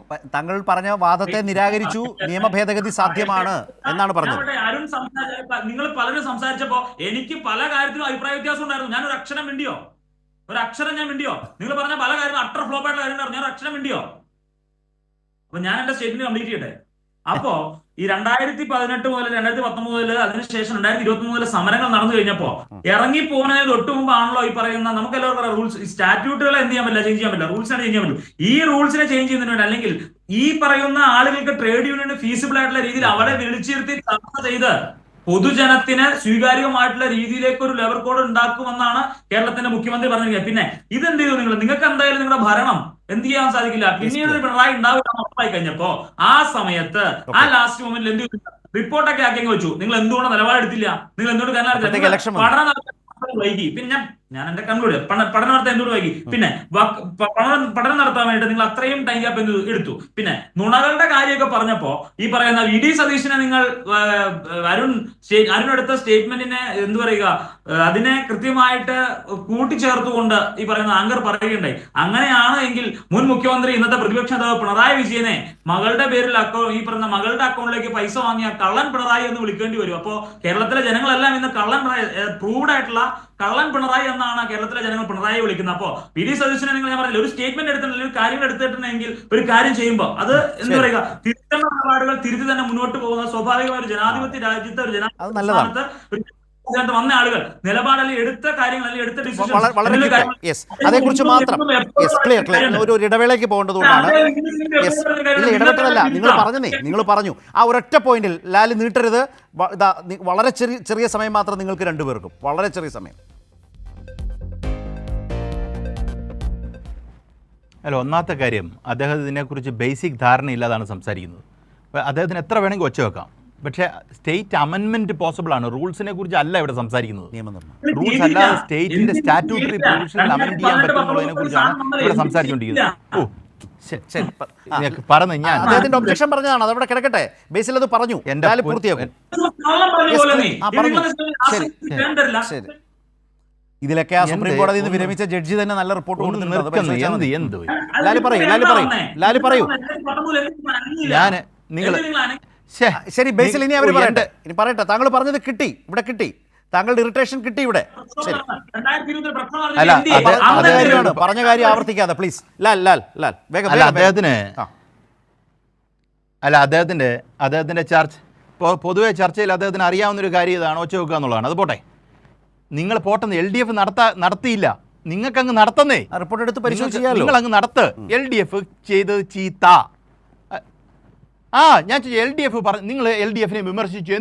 എന്തു താങ്കൾ തന്നെ പറഞ്ഞെന്താ? LDF ചെയ്തില്ലല്ലോ, ചെയ്തില്ല, അത് ചെയ്തത് തെറ്റായി പോയി, നിങ്ങൾക്ക് അങ്ങ് ചെയ്യരുതോ? അതാണല്ലോ ഇവിടെ ചോദിക്കുന്നത്. നിങ്ങൾ CPM കാരനെയും CPM സഹയാത്രികനെയും ഇടതുപക്ഷ സഹയാത്രികനെയും ഒക്കെ അങ്ങ് വിട്. ചുമ്മാ ഇങ്ങനെ വർത്താനം പറഞ്ഞോണ്ടിരിക്കുക. ചർച്ചയ്ക്ക് വിളിച്ചിട്ട് ഇങ്ങനെ ഇടയ്ക്കിടയ്ക്ക്. ശരി, അരുൺ ഈ പറയുന്ന ഒരു കാര്യത്തിലേക്ക് വരുമ്പം നിങ്ങൾ ചെയ്തോളാമെന്നോ? ശരത്തേട്ട ഒരു കാര്യം, ഈ ചർച്ചയ്ക്കകത്ത് കോൺഗ്രസിന്റെ വക്താവ് ഇപ്പോഴും സംസാരിച്ചുകൊണ്ടിരിക്കുന്നത് സ്റ്റേറ്റിന്റെ സ്റ്റാറ്റ്യൂട്ടറി പ്രൊവിഷൻ അതിനകത്ത് അമെൻഡ് ചെയ്യാൻ പറ്റത്തില്ലെന്ന് പറയുന്ന ആളാണ് ഞങ്ങൾ ചെയ്തോളാം എന്ന് പറയുന്നത്. നിങ്ങളെങ്ങനെ വിശ്വസിക്കുക? നിങ്ങൾ റൂള് മാത്രമേ മാറ്റാൻ പറ്റത്തുള്ളൂ എന്നാണ് ഇന്നത്തെ ചർച്ചയ്ക്കകത്ത് കോൺഗ്രസിന്റെ വക്താവ് പറയുന്നത്. അതാണ് ഞങ്ങൾ നോക്കി പരിശോധിച്ച് ചെയ്തോളാം എന്ന് പറയുന്നത്. അപ്പം അത്രയും അൺപ്രിപ്പയർഡ് ആയിട്ടാണ് നിങ്ങൾ ഇരിക്കുന്നത്. നിങ്ങൾ ഇവിടെ നടന്നിരിക്കുന്നതിനെ കുറിച്ച് എന്ത് ചെയ്യാൻ പറ്റുന്ന സാധ്യതകളെ കുറിച്ച് നിങ്ങൾക്ക് അറിയത്തു പോലുമില്ല. ആ ആളാണ് വന്ന് പറയുന്നത് ഞങ്ങൾ നോക്കിക്കൊള്ളാം. അത് വിശ്വാസയോഗ്യമാകാൻ പറ്റില്ല എന്നാണ് ബേസിൽ പാറക്കുട്ടി പറയുന്നത്. അല്ല, താങ്കളോട് വ്യക്തിപരമായിട്ട് വൈരാഗ്യമുള്ളതല്ല ഇത് പറയുന്നത്. അതൊന്നും ആരും തമ്മിൽ അങ്ങോട്ടും ഇങ്ങോട്ടും ഇല്ലല്ലോ. അരുൺ ഒന്ന് വളരെ ചുരുക്കി വേണം, എനിക്കൊരു ഇടവേളയിലേക്ക് പോകണം, വേഗം ബ്രേക്ക് പോകണം. അതായത് ഏത് നിയമവും ഏത് സമയത്തും ഭേദഗതി ചെയ്യാം, കൂട്ടിച്ചേർക്കാം, ചില വകുപ്പുകൾ എടുത്ത് കളയാം, ചില വാക്ക്, ചില വാചകം, കുത്ത്, കോമ ഏത് വേണമെങ്കിലും മാറ്റം വരുത്താം. ഇന്ത്യൻ ഭരണഘടന തന്നെ 106 തവണ മാറ്റം വരുത്തിയിരിക്കുന്നു. ആർട്ടിക്കിൾ 368 ഇന്ത്യൻ ഭരണഘടനയിൽ പറയുന്നത് തന്നെ ഭേദഗതിയുമായി ബന്ധപ്പെട്ടുകൊണ്ടാണ്. അതായത് രാജ്യത്തിന്റെ ഭരണഘടനയോ പാർലമെന്റോ നിയമസഭ പാസാക്കിയ ഏത് നിയമമോ ഏത് സമയത്തോ ഭൂരിപക്ഷം ഉണ്ടെങ്കിൽ അതിൽ മാറ്റം വരുത്താം. ആ മാറ്റം വരുത്തണം എന്ന് തന്നെയാണ് ട്രേഡ് യൂണിയനുകൾ ആവശ്യപ്പെടുന്നത്. അതുകൊണ്ട് നിയമത്തിൽ മാറ്റം വരുത്താൻ പറ്റില്ല, റൂളിലെ എന്നൊക്കെ പറയുന്നത് നിയമത്തിന്റെ അജ്ഞത കൊണ്ടാണ്. അത് ഒരു കുറ്റമായിട്ട് ഏതായാലും കാണുന്നില്ല. അത് UDF ചെയ്യണം, ഭരണത്തിലിരിക്കുന്നവർ ചെയ്യണം എന്ന് തന്നെയാണ് ഈ രാജ്യത്തെ ട്രേഡ് യൂണിയനുകൾ ആവശ്യപ്പെടുന്നത്. റൈറ്റ്. നേരത്തെ ഈ ചർച്ചയിൽ ഒരു പൊളിറ്റിക്കൽ ക്രിറ്റിസിസം, വിമർശനം മുഖ്യമന്ത്രിക്ക് നേരെ അരുൺ ഉന്നയിച്ചു. അത് ബുധനാഴ്ച നുണകൾ എന്നുള്ളതായിരുന്നു. അതിൽ ബേസിലിൻ്റെ വിമർശനവും വന്നു, മറുപടിയും വന്നു. അദ്ദേഹം പറഞ്ഞത് അത് ആ നിലയിലല്ല കാണേണ്ടത്, തെറ്റുകൾ തിരുത്തുന്നതാണ്. ആ തെറ്റുകൾ തിരുത്തുന്നത് മോശം കാര്യമാണോ എന്നാണ് ബേസിൽ ചോദിച്ചത്. അപ്പോഴാണ് വഖഫ് കേസുകളെല്ലാം സുപ്രീം കോടതി തള്ളി എന്ന് മുഖ്യമന്ത്രി ഒരു ബുധനാഴ്ച പറഞ്ഞതും അടുത്ത ബുധനാഴ്ച തിരുത്തിയതും നമ്മൾ സാമ്പിളായി കണ്ടത്. ഇതാ മറ്റൊരു സാമ്പിൾ കൂടി, എന്നിട്ട് നമുക്ക് നിങ്ങളുടെ മൂന്നുപേരുടെയും റെസ്പോൺസ് എടുക്കാം. PM ശ്രീയിലും UDFിൽ തർക്കം തുടരുകയാണ്. ഇന്നത്തെ മന്ത്രിസഭാ യോഗത്തിലും PM ശ്രീ ഉപസമിതി റിപ്പോർട്ട് സർക്കാർ പരിഗണിച്ചില്ല. കഴിഞ്ഞ ക്യാബിനറ്റിൽ പരിഗണിക്കുമെന്ന് മുഖ്യമന്ത്രി പറഞ്ഞ വാക്കുകൾ ആദ്യം കേൾക്കാം. ക്യാബിനറ്റിൽ വന്നിട്ടില്ല, അടുത്ത ആഴ്ചത്തെ ക്യാബിനറ്റിൽ വരും. എന്നാൽ അതേ മുഖ്യമന്ത്രിയുടെ ഇന്നത്തെ മറുപടി വിചിത്രമാണ്. വ്യക്തമായ മറുപടി പറയാതെ മുഖ്യമന്ത്രിയുടെ ഒളിച്ചുകളി. PM ശ്രീയെ സംബന്ധിച്ച് കഴിഞ്ഞതിന്റെ മുൻപിലത്തെ ക്യാബിനറ്റിൽ തന്നെ വരുമെന്ന് പറഞ്ഞു. കഴിഞ്ഞ ക്യാബിനറ്റ് കഴിഞ്ഞ് വന്നില്ല, ഇന്നത്തെ ക്യാബിനറ്റ് വന്നിട്ടുണ്ട്. എന്താണ് അല്ല, ആരാണ് പറഞ്ഞത് കഴിഞ്ഞ ക്യാബിനറ്റിൽ വരുമെന്ന്? ഇല്ല, നിങ്ങൾ വാർത്ത കൊടുക്കുകയാണ്. അത് വരുമെന്ന് ക്യാബിനറ്റിൽ ആ റിപ്പോർട്ട് വരുമ്പോൾ ക്യാബിനറ്റ് പരിശോധിക്കും. വരട്ടെ, വരുമ്പോൾ പരിശോധിക്കും. ബേസിൽ ഇതാണ് പ്രശ്നം. അദ്ദേഹം ഇന്ന് പ്രതിപക്ഷ നേതാവല്ല, കേരളത്തിൻ്റെ മുഖ്യമന്ത്രിയാണ്. വളരെ ക്ലിയറായി അദ്ദേഹം കഴിഞ്ഞ വാർത്താ സമ്മേളനത്തിൽ മന്ത്രിസഭാ യോഗത്തിന് ശേഷം പറഞ്ഞത് കേട്ടു. തൊട്ടടുത്ത തവണ അത് ചോദിക്കുമ്പോൾ ആരങ്ങനെയൊക്കെ പറഞ്ഞു എന്ന തരത്തിലേക്കൊരു മുഖ്യമന്ത്രി പെരുമാറാമോ, വിശദീകരിക്കാമോ? ആളുകൾക്ക് ആ വ്യത്യാസം മനസ്സിലാവില്ല. അതൊരു തെറ്റുതിരുത്തലായി ആളുകൾ എടുക്കുമോ? ഓക്കെ, ഞാൻ എന്റെ ആൻസർ ചെയ്തോളാം. അതായത് ഈ PMശ്രീയുടെ വിഷയവുമായി ബന്ധപ്പെട്ട് PMശ്രീയിൽ ഒപ്പിട്ടത് ആരാണെന്നുള്ള കാര്യം ഒന്നും മറന്നു പോകാതിരിക്കുന്നത് നല്ലതായിരിക്കും. രണ്ടാമത്തെ, ഞാനത് അവിടെ അരുൺകുമാറും ഈ പറയുന്ന രണ്ട് അഭിഭാഷകരെടുത്ത് പറഞ്ഞ കാര്യത്തിൽ എന്റെ ഒരു സ്റ്റേറ്റ്മെന്റ് ഞാൻ പറയും. ജിയോ പൊളിറ്റിക്സ് അനുസരിച്ച്, ജിയോ പൊളിറ്റിക്കലായിട്ട് നമുക്ക് എന്ത് ചെയ്യാൻ പറ്റും, അത് നടപ്പിലാക്കാം. ഒരു ബർത്തും ഡെത്തും ഒക്കെ ഓരോ സ്റ്റേറ്റിലും എന്തുണ്ട്, അവരുടെ അതിന്റെ പ്രൊസീജിയറും അതിന്റെ കാര്യങ്ങളൊക്കെ എന്തുണ്ട്, ചേഞ്ചസ് ആണ്. അപ്പൊ നമുക്ക് എല്ലാവർക്കും അറിയാം, കൺകറന്റ് ലിസ്റ്റിലുള്ള മാറ്ററാണ്. കൺകറന്റ് ലിസ്റ്റിലുള്ള മാറ്ററിന്റെ പ്രതി സെൻട്രൽ ഒരു നിയമം കൊണ്ടുവരുമ്പോൾ സ്റ്റേറ്റ് അതിനെന്ത് ചെയ്യുക, സ്റ്റേറ്റിന്റെ നിയമം, സ്റ്റേറ്റിന്റെ റൂൾസിനകത്ത് അതിന് വ്യത്യസ്തമായിട്ട് അല്ലെങ്കിൽ അതിന്റെ തമ്മിലൊരു ചേഞ്ചസ് ഉണ്ടെങ്കിൽ, അത് തമ്മിലൊരു ചേഞ്ച് ഉണ്ടെങ്കിൽ രണ്ടും ഒരു കോൺഫ്ലിക്റ്റ് ഉണ്ടായാൽ സെൻട്രൽ ലോ വിൽ പ്രിവെയിൽ. അത് എന്താണ്, ഇന്ത്യൻ കോൺസ്റ്റിറ്റ്യൂഷൻ പ്രകാരം അങ്ങനെയാണ്. ഇനി നിങ്ങളുടെ പാർട്ടി കോറത്തിലെ വേറെ കോൺസ്റ്റിറ്റ്യൂഷൻ ഉണ്ടോ എന്നുള്ളത് എനിക്കറിയില്ല. എന്തായാലും അരുൺകുമാർ, നിങ്ങൾ രണ്ടുപേരും ഇത്ര നാൾ കോട്ടിട്ട് കോടതിയിൽ പോയത് ഒരു സാധാരണ ഒരു നിയമം എന്ന രീതിയിൽ ഞാനൊരു കാര്യം പറയാം. ഈ കൺകറന്റ് ലിസ്റ്റ് ഇരിക്കുന്ന മാറ്ററിൽ സെൻട്രൽ ഒരു നിയമം കൊണ്ടുവരികയും സ്റ്റേറ്റ് അതിനെ പ്രതി അല്ലാത്ത വേറൊരു നിയമം വന്നത് കോൺഫ്ലിക്റ്റ് ആയാൽ സെൻട്രൽ ലോ വിൽ പ്രിവെയിൽ. അതുകൊണ്ട് കൃത്യമായ ബോധ്യത്തിന്റെ അടിസ്ഥാനത്തിൽ മാത്രമാണ് ഈ മാറ്ററിന്റെ പുറത്ത് ഒരു തീരുമാനം എടുക്കാൻ പറ്റുള്ളൂ എന്നതുകൊണ്ട്, കൃത്യമായ പഠനങ്ങളുടെ അടിസ്ഥാനത്തിലാണ് തീരുമാനം എടുക്കാൻ പറ്റുള്ളൂ എന്നതുകൊണ്ട് ട്രേഡ് യൂണിയൻ ഉൾപ്പെടെ വിളിച്ചുകൊണ്ട് ഇതിന് കൃത്യമായിട്ടുള്ള തീരുമാനം എടുക്കുമെന്നാണ് പറഞ്ഞത്. അപ്പൊ അരുൺകുമാർ കോട്ടിട്ട് കോടതിയിൽ പോയത് ഇങ്ങനെയുള്ള മാറ്ററൊക്കെ ഉണ്ടാക്കി വെറുതെ നിങ്ങൾ രണ്ടുപേരും കൂടി ഇരുന്ന അഡ്വക്കേറ്റ് ബോർഡും വെച്ച് രണ്ടുപേരും കൂടി ഇരുന്ന കള്ളത്തരം അങ്ങനെ വിളിച്ചു പറഞ്ഞ് എന്ന് പറയുക, നിങ്ങളെല്ലാവരും കൂടി വെറുതെ ഇരുന്നുകൊണ്ട് പച്ച കള്ളം പറഞ്ഞുകൊണ്ട് അത് സത്യമാണെന്ന് വരുത്തി തീർക്കാൻ ശ്രമിക്കരുത്. ശരി, മുഖ്യമന്ത്രിയുടെ ബോധ്യങ്ങളെക്കുറിച്ചുള്ള 2 സാമ്പിൾ ഞാൻ വെച്ചിരുന്നു. ഇതാ ഇപ്പോൾ ബേസിൽ പറഞ്ഞത് വെച്ച് അല്ല, അത് കഴിഞ്ഞു, നേരത്തെ പറഞ്ഞല്ലോ. അത് ഞാൻ ലാലിനോടാണ് ചോദിച്ചത്, ബേസിലിനോടല്ല. ബേസിൽ പറഞ്ഞു കഴിഞ്ഞു ആദ്യം തന്നെ. ലാൽകുമാർ താങ്കളുടെ അവസരം ഉണ്ടായിരിക്കാൻ പറയും. ലാൽകുമാറിന്റെ അവസരം. അത് ഒന്നാമത് അദ്ദേഹം പറഞ്ഞതിന് നമ്മൾ അതിനെ ഒറ്റ വാക്കിൽ പറഞ്ഞാൽ കീഴും കിഴക്കും ഇല്ല എന്ന് പറയും. ഞാൻ ആദ്യം തൊട്ടേ പറഞ്ഞെന്താ, സ്റ്റേറ്റ് അമെൻമെൻറ്റ് പ്രസിഡന്റിൻ്റെ അസൻറ്റ് കിട്ടണമെന്ന് ഞാൻ പറഞ്ഞു. അദ്ദേഹത്തിന് കോൺസ്റ്റിറ്റ്യൂഷനിലോ അറിയാത്തത് എൻ്റെ കുറ്റമാണോ? നോക്കൂ, സ്റ്റേറ്റ് ഒരു അമെൻമെൻറ്റ് ഉണ്ടാക്കുന്നു, സെൻട്രൽ ലോ ഉണ്ട്, സെൻട്രൽ ലോയെ പ്രിവെയിൽ ചെയ്യത്തുള്ളൂ. അതുകൊണ്ടാണ് ഒരു പ്രൊവൈസോ പോലെ ഞാൻ പറഞ്ഞത് പ്രസിഡന്റ് ഓഫ് ഇന്ത്യയുടെ അസൻറ്റ് കിട്ടണമെന്ന്. താങ്കൾക്ക് ഇത് അറിയാത്തത് നമ്മുടെ കുറ്റമല്ല, താങ്കൾ പഠിച്ചിട്ടില്ലാത്തത് നമ്മുടെ കുറ്റമല്ല. നമ്മൾ പ്രാക്ടീസ് ചെയ്യുന്നുണ്ടോ ഇല്ലെന്നുള്ളത് വേറെ വിഷയം. ഞങ്ങൾ കേസ് ചുമ്മാ ഈ താങ്കൾക്ക് ഒന്നും മിണ്ടായിരിക്കാവോ? താങ്കൾ ഒരു ചർച്ചയ്ക്ക് വന്നു കഴിഞ്ഞാൽ ഒരാൾ അപ്പുറത്തിരിക്കുന്ന ഒരാളെ ഒരല്പം ഒന്ന് കേക്ക്. താങ്കൾക്ക് ഒരു ബുദ്ധിമുട്ടുള്ള ഒരു കാര്യം പറഞ്ഞു ഇങ്ങനെ പൊട്ടി ചീറിയിട്ടൊന്നും കാര്യമില്ല. ഞാൻ പറഞ്ഞത് കറക്റ്റായി, എനിക്ക് അതിനകത്ത് ഒരു സംശയമില്ല. താങ്കൾ ഇനിയും 50 മണിക്കൂർ താങ്കൾ 50 മണിക്കൂർ താങ്കൾ ഒരു കാര്യം മനസ്സിലാക്കുക, താങ്കൾ ഇനി ഇതിൽ മണ്ടക്ക് എന്ത് പറഞ്ഞാലും വിഡ്ഢിവേഷമായി പോകും. ഞാൻ പറഞ്ഞത് മണ്ടത്തരമായി പോകും. ഞാൻ പറഞ്ഞ നിങ്ങൾ പറഞ്ഞു പ്ലീസ്, നിങ്ങൾ അസ്വസ്ഥനാവാതെ നിങ്ങൾ പറഞ്ഞല്ലോ. ലാല് പറയട്ടെ, ഒരാൾ പറയുമ്പോ എന്തിനാ പറയും? പറയട്ടെ, മറുപടി പറയട്ടെ, കേൾക്കൂ. താങ്കൾ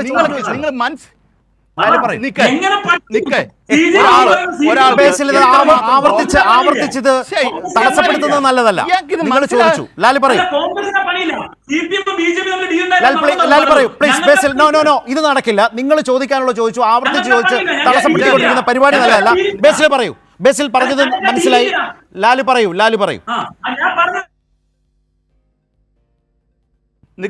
അല്ല, ഒരാൾക്ക് എത്രമാത്രം വിഡ്ഢിവേഷം കെട്ടാൻ പറ്റും എന്നുള്ളതിൻ്റെ ഏറ്റവും വലിയ ഉദാഹരണം ഇത്. താങ്കൾ പോയി ആ കോൺസ്റ്റിറ്റ്യൂഷൻ ലോ എടുത്തൊന്ന് വായിക്ക്. ചുമ്മാതെ അതാ പറഞ്ഞ കീഴും കിഴക്കും ഇല്ലാതാ താങ്കൾ സംസാരിച്ചുകൊണ്ടിരിക്കുന്നത്. ഞാൻ പറഞ്ഞതിനകത്ത് എനിക്ക് അക്കൗണ്ടബിലിറ്റി ഉണ്ട്. താങ്കൾ ഒരു പണി, നാളെ ഇതിനൊരു പബ്ലിക് ഡിബേറ്റിന് പോരും, ഞാൻ വേണമെങ്കിൽ തർക്കിക്കാൻ തയ്യാറാ. എത്ര മണിക്കൂർ വേണം തർക്കിക്കാം. അങ്ങനെ ഒരു ഓപ്പൺ ചലഞ്ച് തന്നേക്കാം. ജയിക്കില്ല നിങ്ങൾ, ഞാൻ പറഞ്ഞാ ശരി. താങ്കൾക്ക് അറിയത്തില്ലെങ്കിൽ അറിയത്തില്ല, അത് തെറ്റ്. അറിയാൻ പറ്റ ഞാൻ പറഞ്ഞ കേക്ക് എന്ത് ചെറുക്കനി പറയുന്നു. അരുണിന്റെ ഊഴം. അരുൺ, മുഖ്യമന്ത്രിക്ക് എന്റെ ചോദ്യം അരുണിലേക്ക് മാത്രമാണ്. നിങ്ങൾ രണ്ടുപേരും പറഞ്ഞു കഴിഞ്ഞു. വളരെ ചുരുക്കി, അതായത് മുഖ്യമന്ത്രിക്ക് ഇത്തരം കാര്യങ്ങളിൽ അദ്ദേഹത്തിന്റെ വാദം ജനങ്ങൾക്ക് മുമ്പിൽ വളരെ സത്യസന്ധവും ജനാധിപത്യപരവും സുതാര്യവുമായി BJP വിരുദ്ധവുമായി അവതരിപ്പിക്കാൻ കഴിയുന്നുണ്ടോ? ഇതാണ് ഇതിലെ പ്രശ്നം. അവിടെ നിങ്ങൾ നുണകൾ എന്നാരോപിക്കുന്നു. ചില സൂചനകളും വീഡിയോകളും നമ്മൾ കാണുകയും ചെയ്തു. വളരെ വേഗത്തിൽ നമുക്ക് അവസാനിപ്പിക്കാം. നമ്മളിപ്പോ കൃത്യമായിട്ട് ആ നുണകൾ കേട്ടല്ലോ. അദ്ദേഹം പറഞ്ഞ കാര്യം തന്നെ അദ്ദേഹം തന്നെ മറച്ചു വെക്കുന്നു, മാറ്റി പറയുന്നു. ഇപ്പൊ സുപ്രീം കോടതി വഖഫ് കേസ് തള്ളി എന്ന് ഒരു മുഖ്യമന്ത്രി വന്ന് പറയുമ്പോൾ അദ്ദേഹത്തിനും ഉണ്ടല്ലോ പൊളിറ്റിക്കൽ സെക്രട്ടറിയും ഇത്തരത്തിലുള്ള വിവരങ്ങൾ കൊടുക്കേണ്ടവരുടെയൊക്കെ സാഹചര്യം നമ്മൾ കാണുന്നു. തന്നെ പറഞ്ഞ് ആവർത്തിക്കുന്നു. ഇതൊക്കെ നമ്മുടെ മുന്നിലുണ്ട്. അപ്പൊ കോൺഗ്രസ് പ്രതിനിധി അദ്ദേഹത്തിന്റെ നുണയെ തുടർച്ചയായി നുണ പറഞ്ഞില്ല. ഇപ്പൊ ignorance of law is not a crime. Ignorance of law is not a crime. ഞങ്ങൾ അത് അത്രേ കാണുന്നുള്ളൂ. ഇവിടെ ഏതെങ്കിലും കേന്ദ്ര ഗവൺമെന്റിന്റെ നിയമത്തിന് വിരുദ്ധമായി സംസ്ഥാന ഗവൺമെന്റ് നിയമം ഉണ്ടാക്കണമെന്നൊന്നും ആരും പറഞ്ഞില്ല. തൊഴിലാളി വിരുദ്ധ നിലപാടുകൾ വന്നാൽ അതിൽ തൊഴിലാളികളുടെ താല്പര്യം സംരക്ഷിക്കുന്ന നിലപാട് സ്വീകരിക്കണം. ഇത് സുപ്രീം കോടതിയുടെ ഒരു ജഡ്ജി തന്നെ പഠിച്ച് റിപ്പോർട്ട് കൊടുത്തിട്ട് ആ റിപ്പോർട്ടിനെ കുറിച്ച് ഒരു വാക്ക് പോലും ഉച്ചരിക്കാതെ അത് മറച്ചു വെച്ച് പത്രസമ്മേളനം നടത്തി ഞാൻ ലേബർ കോഡ് നടപ്പാക്കാൻ പോവുകയാണ്. ഇവിടെ കോൺഗ്രസിന്റെ KPCCയുടെ ജനറൽ സെക്രട്ടറി PM നിയാസിന്റെ വാക്കാണ് ഞാൻ കടമെടുക്കുന്നത്. ബഹുമാനപ്പെട്ട കോൺഗ്രസ് പ്രതിനിധി, ഞാൻ താങ്കളുടെ നേതാവ് PM നിയാസിന്റെ വാക്ക് കടമെടുക്കുകയാണ്. BJPയുടെ ഇംഗിതം, RSSന്റെ ഇംഗിതം നടപ്പാക്കുന്ന മന്ത്രിസഭയാണ് കേരളത്തിൽ എന്ന് പറഞ്ഞത് ഞങ്ങളല്ല, PM നിയാസാണ്. അതുപോലെ KC വേണുഗോപാലാണ് പറഞ്ഞത്. കേരളത്തിലുള്ളത് കോൺഗ്രസ് മന്ത്രിസഭയല്ല, BJP മന്ത്രിസഭയാണോ? BJP മന്ത്രിസഭയാണോ കേരളത്തിൽ എന്ന് ചോദിച്ചത് KC വേണുഗോപാല. ഈ ചോദ്യമൊക്കെ കേരളത്തിന്റെ പൊതുസമൂഹത്തിൽ നിൽക്കുകയാണ്. അതുകൊണ്ട് ഇന്ന് പത്രസമ്മേളനത്തിൽ പറഞ്ഞ ഭൂരിഭാഗം കാര്യങ്ങളും അടുത്ത ബുധനാഴ്ച അദ്ദേഹം മാറ്റി പറയും. ശരി, ഏതായാലും വളരെയധികം ഈ മൂന്ന് പേർക്കും മോദി വഴിയിൽ VD സതീശൻ എന്ന കേരള മുഖ്യമന്ത്രി എന്ന വിമർശനത്തെ കൂടുതൽ ഉറപ്പിക്കും വിധമുള്ള ഒരു തീരുമാനമാണ് ഇന്ന് മന്ത്രിസഭാ യോഗത്തിൽ മുഖ്യമന്ത്രി അവതരിപ്പിച്ചത്. അതായത് മോദി സർക്കാരിൻ്റെ തീരുമാനങ്ങളിൽ ഏറ്റവും അധികം വിമർശിക്കപ്പെട്ട തൊഴിലാളി ദ്രോഹമെന്ന് രാജ്യം അതിശക്തമായി പറഞ്ഞുകൊണ്ടിരിക്കുന്ന ലേബർ കോഡ് നടപ്പാക്കാൻ പോകുന്നു. എന്നാൽ ആ ലേബർ കോഡിനെ മുഖ്യമന്ത്രി എന്ന നിലയിൽ അദ്ദേഹം വിമർശിക്കാൻ വാർത്താ സമ്മേളനത്തിൽ തയ്യാറായോ എന്ന ചോദ്യം നിൽക്കുന്നു. കഴിഞ്ഞ സർക്കാർ ഒരു തരത്തിലും ഈ ലേബർ കോഡ് കേരളത്തിൽ നടപ്പാക്കാൻ അനുവദിക്കില്ല എന്ന് പറയുക മാത്രമല്ല, സുപ്രീം കോടതിയിൽ നിന്ന് വിരമിച്ച ജഡ്ജിയെ ജസ്റ്റിസ് ഗോപാൽ ഗൗഡയെ ഈ കമ്മീഷനായി കൊണ്ടുവന്നു, പഠിച്ചു. റിപ്പോർട്ട് സംസ്ഥാന സർക്കാരിൻ്റെ മുൻപാകെ ഉണ്ട്. മുഖ്യമന്ത്രി VD സതീശൻ്റെ സർക്കാരിന് മുമ്പിൽ ആ റിപ്പോർട്ട് ഉണ്ടായിട്ടും ആ റിപ്പോർട്ടിൽ എന്ത് നിലപാട് സ്വീകരിച്ചു എന്ന് വിശദമാക്കാതെ ലേബർ കോഡ്, മോദി സർക്കാരിൻ്റെ ലേബർ കോഡ് നടപ്പാക്കുമെന്ന് ഇന്ന് വാർത്താ സമ്മേളനത്തിൽ മന്ത്രിസഭാ യോഗത്തിന് ശേഷം മുഖ്യമന്ത്രി പറയാനിടയായ ചേതോവികാരം എന്താണ്? എന്തുകൊണ്ടാണ് അങ്ങനെ ഒരു കമ്മീഷൻ റിപ്പോർട്ട് ഉള്ളത്? സംസ്ഥാനത്തിന് ശക്തമായി ഇടപെടാം എന്ന കമ്മീഷൻ റിപ്പോർട്ട് നിയമപരമായി ഉപദേശിച്ചിട്ടും ആ റിപ്പോർട്ടിനെ കുറിച്ച് പരാമർശിക്കാതെ ആ റിപ്പോർട്ട് തള്ളിക്കളഞ്ഞുകൊണ്ട് ലേബർ കോഡ് നടപ്പാക്കും, മോദി സർക്കാരിൻ്റെ ലേബർ കോഡ് നടപ്പാക്കും എന്ന് മുഖ്യമന്ത്രി എന്തുകൊണ്ട് പറഞ്ഞു? എന്തുകൊണ്ട് ആ വഴിക്ക് മുന്നോട്ട് പോകുന്നു എന്ന ചോദ്യം അവിടെയാണ് മോദി വഴിയിൽ VD എന്ന രാഷ്ട്രീയ വിമർശനം കൂടുതൽ പ്രബലമാകുന്നത്, ശക്തമാകുന്നത്. വളരെയധികം